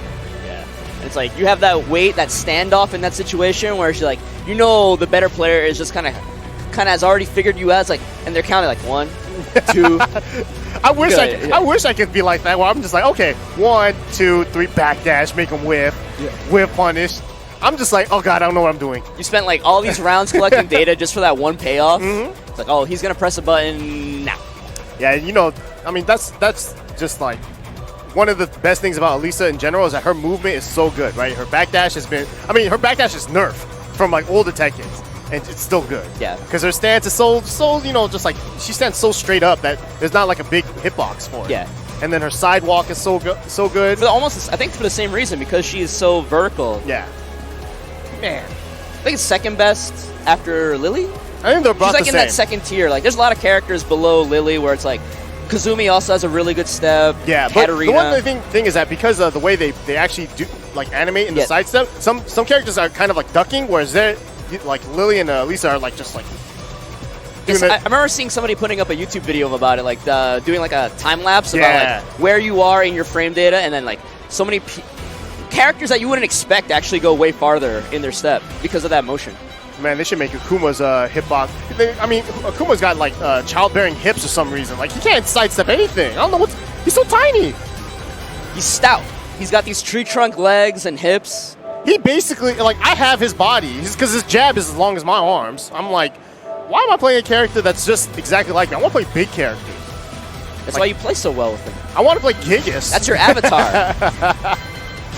Oh, dude! Though we got a match, son. Oh, can this camera guy find out if Puma has that cheat sheet on that table? And can we just like just pan down and to the right a little bit? So we got Brox Dragons Puma from Korea versus Aedando, or Aedando. Aedando? So, you know, I played Puma at EVO Japan, and I noticed immediately he had that cheat sheet in front of him. And at first when I looked at it, I was like, I don't know what that is. I thought it was like combos or something. And then he got a chain throw on me, and then he stopped looking at the screen. And I was like, what are you looking at? Well, I'm trying to break his chain throw. I'm looking at him, not look at the screen. He's looking at the table because there's a cheat sheet in front of him telling him how to do the chain throws. I was so tempted to grab that paper and throw it, but I did it because I don't remember if I broke it or not. Is that bad manners? I mean, if you're a King player, shouldn't you already know the chain throws? Round 1. I'm pretty sure Puma also binds L3 and R3, but he uses a stick, so I don't know how he ever uses those buttons. I wonder how he studies for class. I don't know. I wonder if he's like still young enough to be in like university. He's probably one of those guys that puts all the notes on TI 87 or whatever. Back of his hand? Yeah. Damn. But he's going through Aedando right now. Nice. That was a quick first round. Yeah, you know what, Puma? I guarantee you, Puma is the type of player that feels himself. Yeah. So if he hits you and he just feels like good about it, he's gonna go for a setup, no matter what. Everything feels like it's leading into a setup. He's such a fun player to watch. Punishes the spring kick, Shining Wizard. Oh, King Wave Dash. Ducks while standing 2-2. Ooh. And for those that don't know, King's Wave Dash, he's the only character where the Wave Dash is so much harder than every other character's Wave Dash, even Armor King. Because his Wave Dash, for some reason, if you have to be like almost like super precise, right? I don't know the exact. I think you have to add an extra forward to the inputs. Yeah, it's something crazy weird like that. It's super hard to do. Oh, no tech. Puma looking strong here. Nice hit confirm from Aedando though. Oh. Sidestep hop kick again. This might be the end. Burning Hammer! Told you. He's looking for something crazy. He's looking for something nice. Man, and that mask.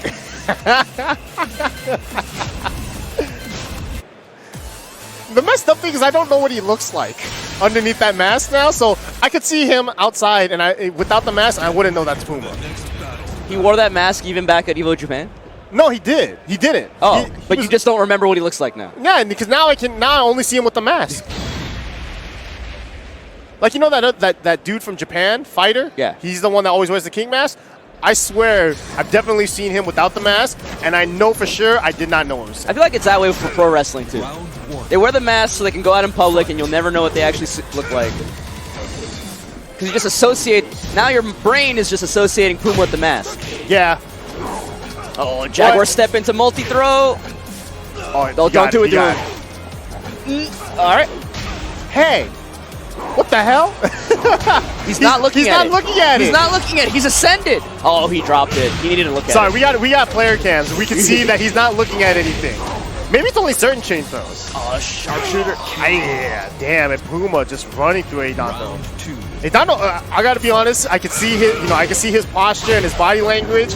He's kind of resigned himself. Yeah, he's definitely leaned back. He's still trying to fight. I hope so, man. You can't, no matter what, you're never out until you're dead. You got to keep fighting for that Twitch clip. Just don't be on the wrong side of it. Hatchet kick. Hatchet kick again. Looking good. Oh, no. Just off axis a little bit. Doesn't break the throw. Is he going to tech it? Please tech it. Oh, I got it. Thank you. Nice punish. Spins Rage Drive for a mix-up. There we go. Yeah. On the board now.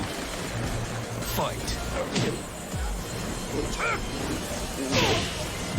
Puma's movement is really clean in this match. Yeah, I mean, he's always had very strong Rock movement. bottom! Oh, that was a... Yeah, see, he's always someone that's going for some setup. You almost have to, like, anticipate everything that he does leads into something else. Yeah. And it's messed up. Ooh, nice duck. And alley kick takes that round. All right, at the rooftop now. Puma 1 round away. I believe this is a winner's qualifier. So winner of this will move on to the next round. Loser's not out of it.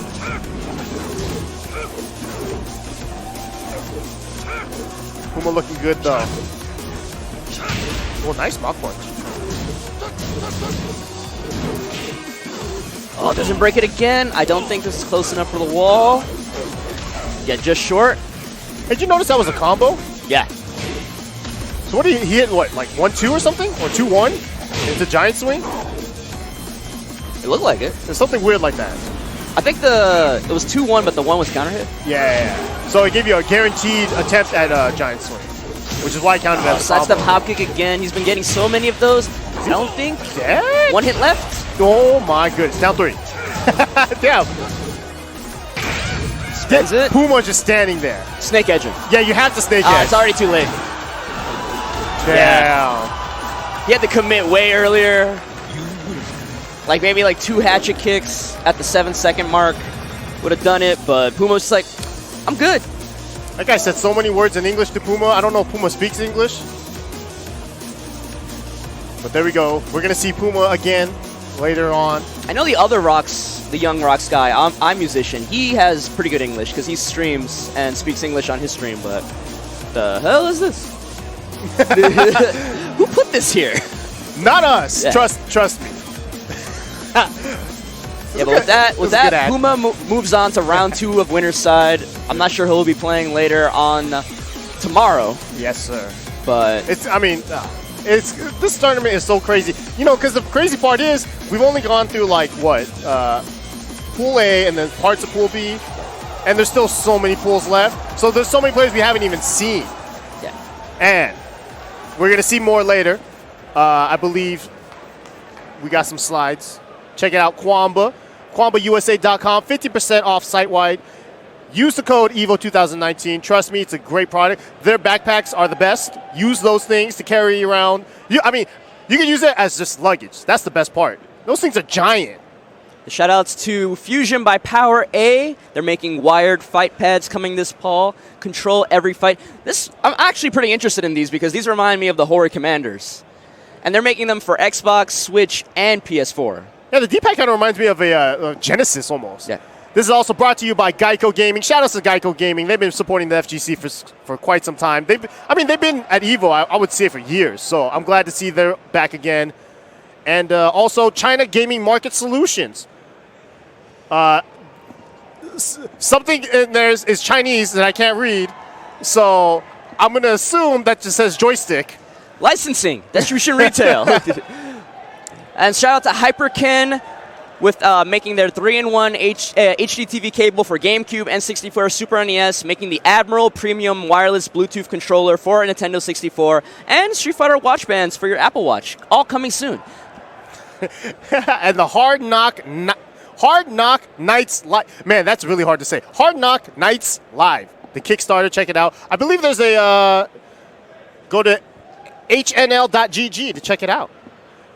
Shoutouts to Zowie by Ben Q, the RL Series, the chosen monitor for EVO Championship Series. You can get $50 off this weekend if you use the promo code ZowieEVO19 at ZowieDirect.com. It's the same monitor? Exactly what I said. Is this the same monitor? Only available on BenQDirect.com and ZowieDirect.com, valid from August 2nd to August 11th. Well, I definitely need a monitor, and that definitely looks good. So, yeah.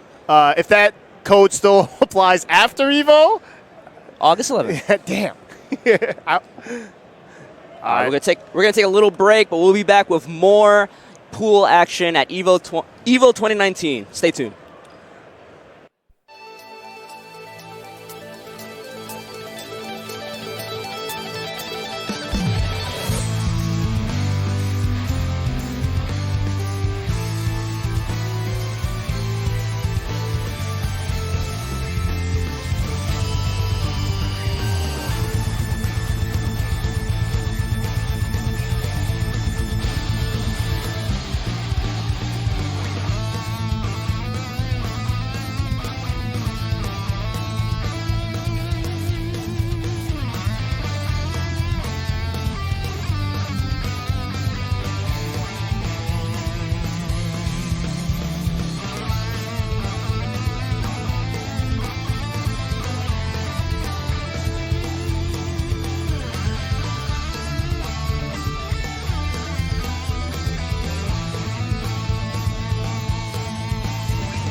One of the highs that Steve has, and he's able to employ in the matchup. But I'm ready to see Mishima Dojo. Here we go.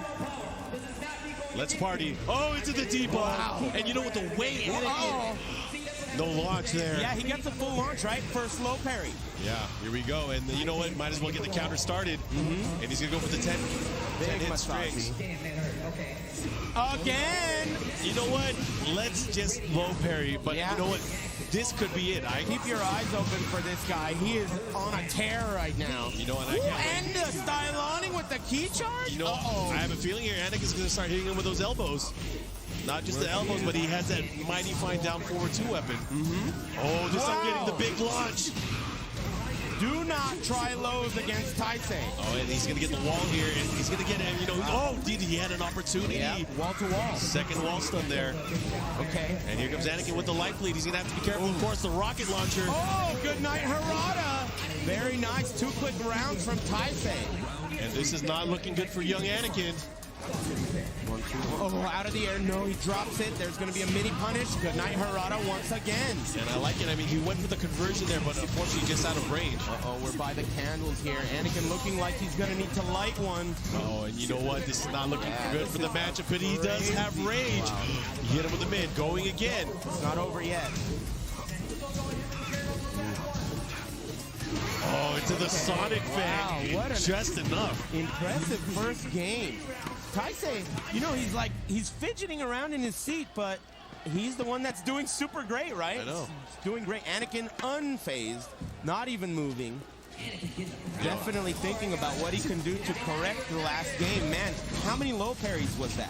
It doesn't matter because I mean he got so many low parries in that initial round alone. Low parries and block punishes feel like it was all of the damage that Taisei got there. Yeah, he is definitely a mind reader here because getting back.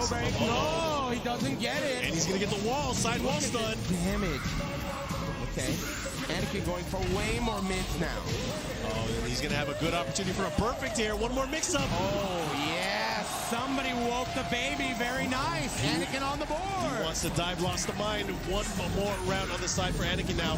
What is he gonna do? Albatross gets blocked. Low poke, out of range. Debugger. And you know what? He got punished early on for a lot of the big lows here, and he's still not afraid to use the debugger. You can't be. You have to use these moves. Yeah. Oh, and again, he's doing so well here, chopping away at Steve Fox. Okay, low parry. And this is the Taisei, the low parry. Okay, puts himself in the corner with that. Not good. I'm sure he didn't expect to do that run over. And Anakin turning things around here. Game 2 up 2 rounds to none. Look at this. And again, Anakin not afraid this time, going for the big press. And the follow-up, one mix-up could do it here. Okay. And America's Hope still staying alive, but this is the last American and the last Japanese player as well. Let's see if they can... Which one of these two will fight against the Korean army? Oh my goodness. Low parry. He didn't have to do it, but he's sending a message. I'm still alive. Yeah. Doesn't matter what the round count is. Message in a bottle. So that debugger at the end, he had to low parry it because if he blocked it, it would have been the rage drive. It would have been safe. Very nice by Taisei. Oh, he went for a launch instead of going for the jab punish. Okay. Anakin looking great this game, but it's not over for our hero. Yeah, big counter hit back one, though. He's going to have to be careful because he's very close to the wall. Oh, good duck there. Second hit. Danger of the punch parry from Steve. Okay, here we go. Anakin. Oh, he caught him moving as well, and this is going to be big damage. Sidewall. Oh, no. He broke the throw. Oh, no. That's going to hit. Oh, wow. It's so fast. Yeah, it is the fastest rage art in the game, but man, what a read there from Taisei. Yeah, this is really rough and right he now. is one round away from eliminating Anakin. Yeah, loser's bracket. Anakin needs your help. He's going to need to harness all of his Quan here. Not just that, Taisei needs your help as well. Last Japanese, last American player. One of these will battle against the Korean army. Man. Not looking good for Anakin right now. He's back to the wall. He needs that. Oh, no. What kind of a... Oh, boy. Oh, no, and that could be it. Oh, and that is it. Wow, Taisei essentially just... Wow, he hardly was able to take off the headset.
Welcome back to Evolution 2019. We're still going through these Tekken 7 pools.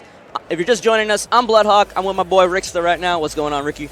Man, we're doing good. We got a match for you guys, though, in pools. And it's everyone's favorite. You know, we all love him. Nah, everyone loves Tasty Steve. I don't think anybody can legitimately hate Tasty Steve. Yes. He's got more beads. He's claimed more victims off stage. Each bracelet is somebody's soul that he's drained. Yeah. And all right, so I was telling Bloodhawk this earlier off stream, but Steve's joystick that he has, that Sanwa. Illegal modification. It's not illegal. It's just his spring is super. I don't know what's the word you said. Heavier spring. Heavier. All right. I want to use other words like It's actually a really kind of it's a very niche mod that most people don't think about. Like you can replace the spring in your joystick and make it lighter or heavier as desired. So smiling at the camera. Yeah. So that spring is crazy, right? So it's like it feels like you're playing on an American stick. I don't know how many viewers out there know that's a thing. An American stick? Yeah. Oh, that's true, huh? Moss sticks? Yeah, you'll find that at your local 7-Eleven. Go to lizardlick.com and buy your American stick products. Basically, like with the Sanwa, normally you would have to just use your wrists and your fingers. On Steve's stick, you have to use your shoulders. Yeah, you are like... It's messed up. Like, after I messed around with his stick for like a minute, and then I would jump back on my stick, and I was like, man, I'm a wuss. Like, my stick is so light. It made me feel really, really weak and strong at the same time. It was weird. But anyways, we got Steve. So basically, Steve's like Goku. He's got 100 times gravity. I mean, he should take off the bracelets and then... And he's about to throw this guy 100 times gravity. Giant swing. No! Hits the wall! Barely. Sweet spot distance. So we got Zan7 from Canada. International matchup here versus Tasty Steve from USA. SoCal by the way of St. Louis. I think that's how they would word it. Or is it St. Louis by the way of SoCal? I don't know. You had it right the first time. Hatchet kick, counter hit. Whatever. Free hit, hatchet kick again. Don't be rolling on the floor. Yeah, people think, Steve's just a commentator, right? No, he plays. He's good. He is not bad at the games that he commentates. Oh, and he's probably if you want to learn how to play a game and Steve plays it, he's probably the best training partner you can have to learn how to, when you're just starting out.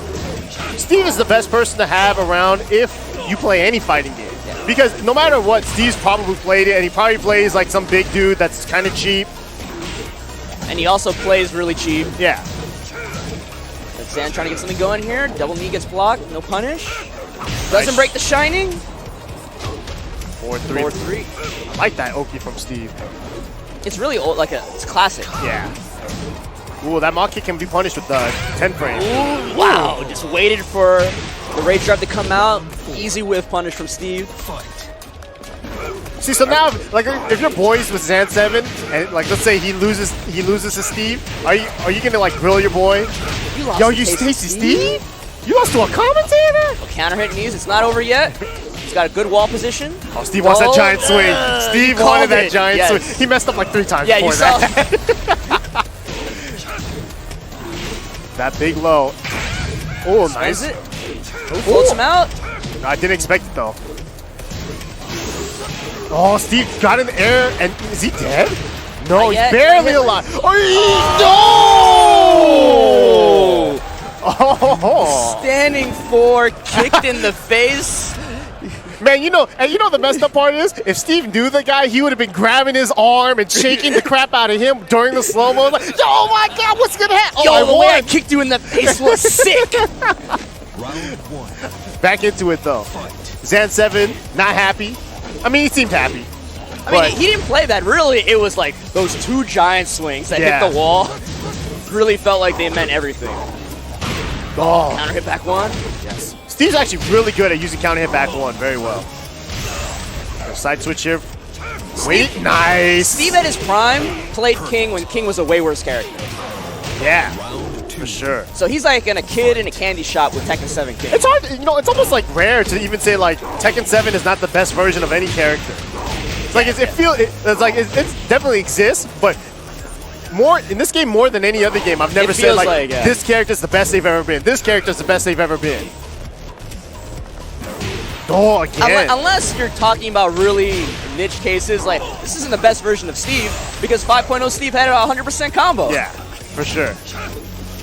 This ain't the best version of Jin because Jin had unblockable lasers. We don't talk about that. Yeah, Jin. we don't talk about that game. That Jin was one game only. That Jin never came back. Steve on match point right now. Whoa, been playing pretty clean. Okay, he did a after that elbow, he did a throw. I wonder if that would have been a back throw had it been a back roll. Because normally you would do 4-2-1 as a back roll catch, but he did a throw. Blocks the hatchet. Nice, dude. Man, Steve looking so good here. Yeah, just playing really calm, compact. Oh, that was not the best combo, but he's gonna hit the wall here. Just a little bit short. Oh, spends it. What's he gonna do? Oh yeah, the side wall made it a little funky. Giant swing. Breaks it this time. He's wised up. Again! Oh! Again! Deja vu. It's gonna hit the wall.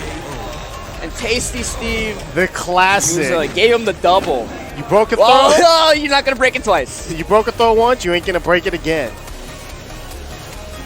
That was entertaining.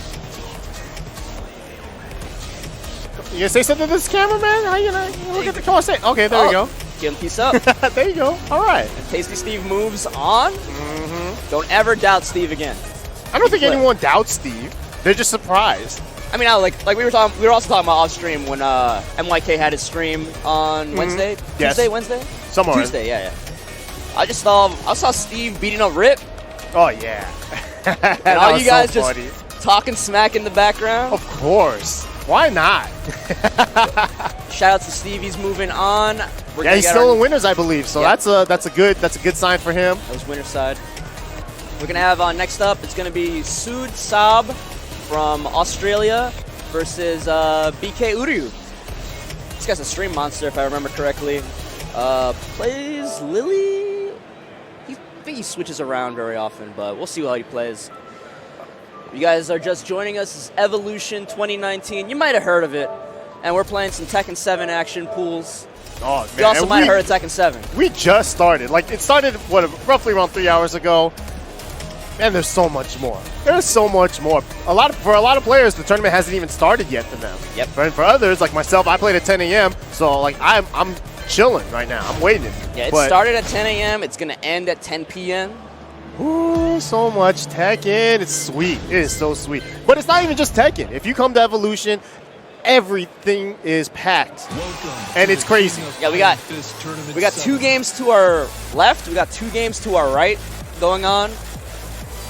5 neat little stages in a row. If he doesn't play Lily, I'll be very disappointed because with a hat like that, you finna play Lily. Lily or Chloe? Show me the feet. I think I know this guy actually, but that's not the name I know him under. In fact, I don't remember what name I do know him under. Lucky Chloe. See, I told you. Yeah. No, because I actually do know. I know who he is. But that's not the name I remember him under. I'm sure the chat's loving that hat. Yeah. You shake hands, keep it gentlemanly, even though Lucky Chloe's on the screen. You can play Lucky Chloe and be a gentleman. Or you could be like, this Paul man. Phoenix versus Lucky Chloe. Oh, this is. So we got Sood Saab from Australia. There's a pretty big Australian community that's out here. They seem to come here every year, and they always are. They're one North American tournament they come to. And they always seem to do really, really well. They just haven't been able to break that top 8 yet, and they're so close. All right, nice though. Oh man, the running 3. Running 3 again. Whoa, okay, that's playing really fast tempo right now. Yeah, that's some disrespect. That hop kick right there was a disrespectful hop kick. She's the only character that can get a combo off her up hop kick on normal hit. Yeah. Oh my god, double? And you still get more? Uh-oh. Uh-oh. Season 2 Ender. Oh. Free hit. Man. This is going bad really fast. I would hope. Maybe they just don't have Lucky Chloe unlocked in Australia. A double. Oh no. Swinging it during strings. All right, Sood Saab's got to do something big, man. Alley roll. Was that triple perf? I don't know. I need to judge this ruling if that was triple perf. That was definitely double perf. Was that triple perf? I got to start paying attention to these first round perfects if they happen. I want to say it wasn't, but man, it might as well have been. That was such a fast first game. That was rough. That was rough. I don't know if this is either of these guys' first game of the day, but it's like, man, when somebody comes out of the gate. Chat saying it was triple perfect? Ew. Oh boy. Uh-oh. You think Suitsab realizes? I don't even know if Hoodie realized it. He seems so calm. Man, listen, I don't know if I've ever god matched anyone, and even if I was at home online, if I ever god matched someone, I'm not playing again for like at least a week. Yeah. I'm talking about it for what? Oh damn, they're getting hype over a hit. Okay, they got hype over back 1-2. Oh, again though. Okay, maybe he woke up. He's fighting. Oh my god, now he's just swinging. Back 1-2s non-stop. Strings. They're both just throwing strings out. No punish. Yeah, Uri's playing like this really fast tempo game, and Sood is like not really moving at all to deal with it. Yeah, I think Uri also recognized though that Sab's his defense in some of these situations not the best. So he's throwing out strings, trying to catch Suitsab from swinging into it so that he can get caught. Whoa. And what's the mind game when you get triple perfected? You just try to do it back, or do you just completely forget about it? Like, it never happened. Yeah, you have to. You have to. Because if you let that affect you for the rest of the set, then the triple perfect might as well count for 3 games. You have to be able to shake it off. Do you think him winning this set erases the triple? Like, oh, you got triple perfect, but you still won. Or you won, but you still got triple perfected. Does he have rhythm? Nope. Oh, I missed it. Damn. You got 2. But it's still gonna kill. Yeah. Round 3. I don't know. I don't know if I've ever been on the end of a triple perfect either. I wouldn't doubt it though. I think I have. But it was like during T5 days when I was still learning. Yeah, see, that's the reason why. I probably got triple perfect like 7 times, but I've erased them all from my memory. Yeah. Oh, never happened. Why'd that drop? I wonder why that combo dropped. I think it was 1 too many hits. Ooh. Demoman not finished. Whoa. That back 1-2 though has been actually doing a lot of work for Suitsab. And look at this. Now he's at the lead in this game. Yeah, but he's not, the best thing to do against Chloe, specifically for certain strings, is to start stepping, trying to make her whiff, and being very patient, oddly enough. Yeah, and Uryu got that triple perfect, but honestly, he's not, when Sood's using these strings, he's not really dealing with them either. Yeah. These guys are just kind of pressing buttons in each other's faces. Gonna get the wall carry though. Not dead yet. Oh, one more mix up. Ooh! Back turn? Oh, forward. The wall's gonna mess this up. It wasn't the wall because he was off axis a little bit. I'm not sure what the best combo would have been in that situation other than to step right to try to realign it to make the axis correct. But the wall, the wall would have been weird there too. Oh, nice start here. Trap, yeah. Breaks the wall here. He's still got screw. Oh, just short. Too many hits. Yeah, he tried for a big damage. Yeah, Paul can shoulder in the middle of that Cali roll string. Oh, nice. And ends it with the perfect as well, dude. That was rough. Don't say the word perfect around Suitsab for the rest of the weekend. But nice showing from Uryu. You still can't remember the name that you know him by? I'm going to call him Triple Perfect now. Triple Perfect. That's a good name. Yeah. To get a Triple Perfect at EVO on stage, even if it's pools, that's still a big deal. I've never gotten a Triple Perfect on anyone on stage. That's your clip. Yeah. That's your claim to fame. I triple P'd somebody at EVO with Lucky Chloe. It makes so much sense that it was Lucky Chloe too. It just makes does so much damage. Yeah. If you get hit with the wrong combo starter. But moving on, looks like we're getting some info here from our stream crew. It's gonna be Team Yamasa Take coming back up. Yeah, versus Chozo Ace from. It says DR. I'm assuming that's Dominican Republic. What other places start with DR? I don't know. Right now, that's my geography is just as bad as yours right now. I'm really trying to think, but every time I see GR or DR and then right below it I see Dragons, I can only think he's from Dragon. That's not right at all. From Dragonland? Yeah. I like that shirt, though. It's a nice shirt. Take's back up here. We saw his Kazumi earlier doing work. Man, he looked really good. You know, he took one key charge and said, you know what, never again. And then he took the key charge and turned it around and served up an unblockable. Yeah. But Take versus Chozo Ace. I believe, because I assume Take had a bye the first round, I'm going to assume that this is winners. So winners qualifier? Yeah, winner qualifier into tomorrow. So we saw Take playing the Kazumi. We were talking about earlier how he's been like character hopping. It feels like really ever since the beginning of Season 2. Yeah, really. It really has been. You know, it seemed like as soon as Season 2 began, he dropped Kazumi completely. It was going like between Steve and Paul. Yeah. And then he's so strong in Season 1. Yeah. He's like arguably like the best Japanese player in Season 1. Right, Nobi, I feel like a lot of Season 1, Nobi was like up and down. Yeah, in Season 1, for sure, the most consistent players were Take and Naroma. Yeah, for sure. Now in Season 2, it's I mean, like the only consistent player anywhere is really Knee and Arslan. It's like everyone else is just they're fighting for I feel like Naroma has still been very consistent in Season 2. I feel like he still makes top 8 very consistently at events that he goes to. I don't expect a character change here from Take, however, I think that he'll stick with Kazumi. I feel like he's going to run Kazumi the entire tournament. He seems very committed to this character. All weekend Kazumi?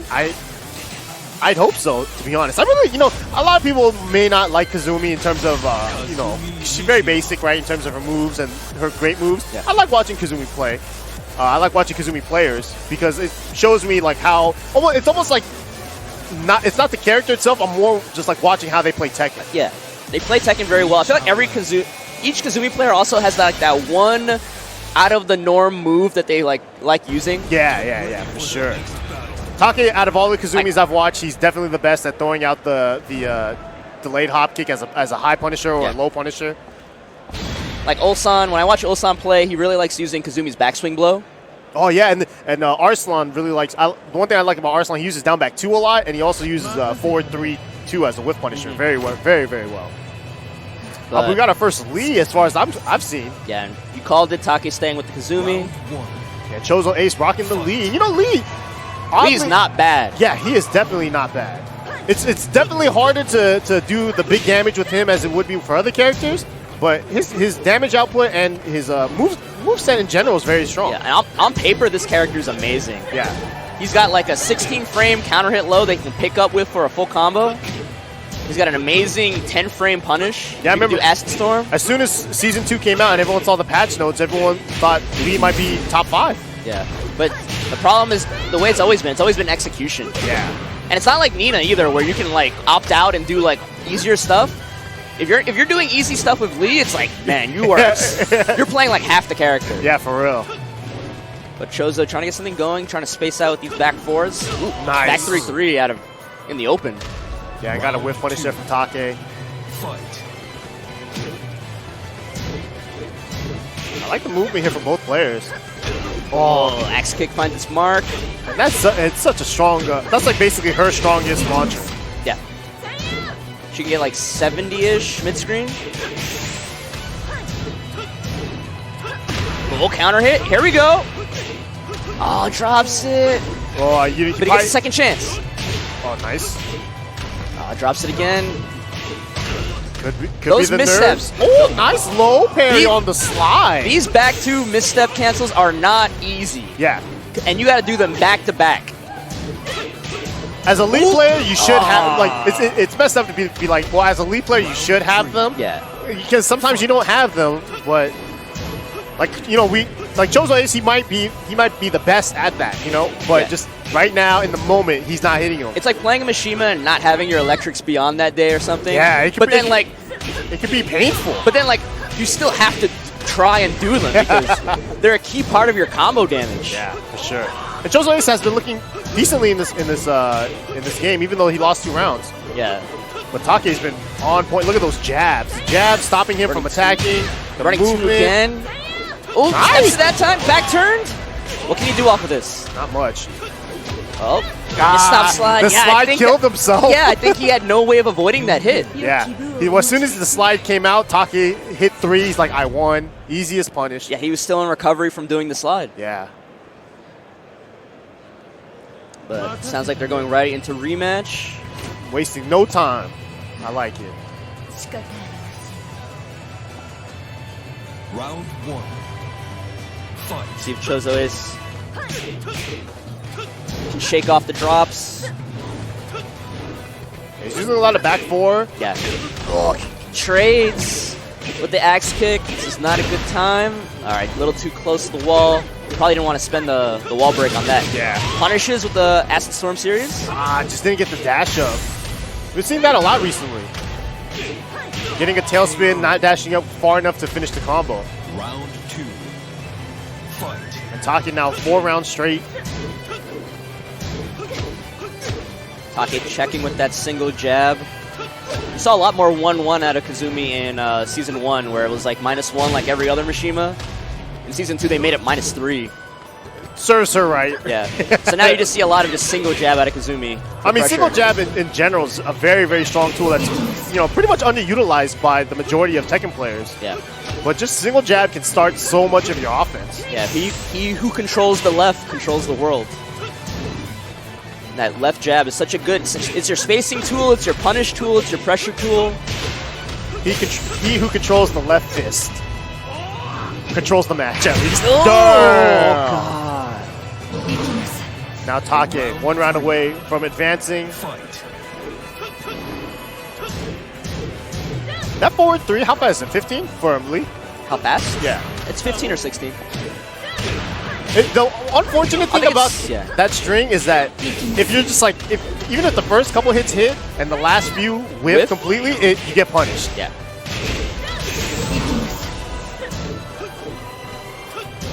Chozo Ace, what's he's got? Oh, nice. That's a good start. Rage drive. Get the combo. Do it for me. Oh, nice. Nice. It got the wall, too. And the combo, big so much damage. Oh, not dead yet. Oh, ducked and got hit with Rage Drive. And the messed up part, he did down forward 1, Take sidestepped into it and avoided it. Like, that's rough. I think we mentioned when we were talking about Elisa before, Kazumi, another character with such great movement. Yeah. It's part of the reason why, even though she's been nerfed a few times, she's still really strong. Movement is so good in Tekken. If you have good movement, even though you may have like nerfed moves, you can still play on a world-class level. Yeah, you can make things work. And the best thing about Kazumi in that regards is that her moveset, even though if it's been nerfed or not, it's still good. Just like the kit itself is still good. Like the only way you can make it worse is like everything's punishable. Like, if down forward 1 became punishable, like that's the nerf that. Oh, that feels or wrong. Or like -9. Yeah, that feels wrong. It just feels wrong. It shouldn't be. Oh, but next up we got a player that we didn't even know was going to be here. There was a little bit of rumors flying around that he wasn't going to show up, but Rocks Dragons Chanel, he is here. Had a little bit of a medical issue, but was able to come out. So I'm glad to see that, because I feel like Chanel, I don't think he was here last year. Is this his first Evo? I feel like it might be. I want to say he was here in 2017, but I'm not sure. Regardless, this is going to be his first match on stream today, going up against Korn Uncle Caps. Yeah. Now, if you guys don't know who this man is, Uncle Caps, you guys have never been to a Tekken tournament. If you ever been in a Tekken tournament, especially Combo Breaker or the Midwest, and you hear somebody really loud in the crowd, it's probably Uncle Caps. No, but he's only loud on the first day. Because he's lost his voice by the second day. Yeah. Tomorrow, trust me, he's not going to have a voice. I would be shocked if he has the voice right now. But yeah, Chanel's been having a really good year, especially in regards to the Tekken World Tour. Got second at that big Saudi Arabia Invitational, only losing True to Gaming, Udons. yeah. I mean, you got second at CEO. You got fifth at Combo Breaker. Yeah, the one thing I feel like Chanel has always been missing, though, is a win.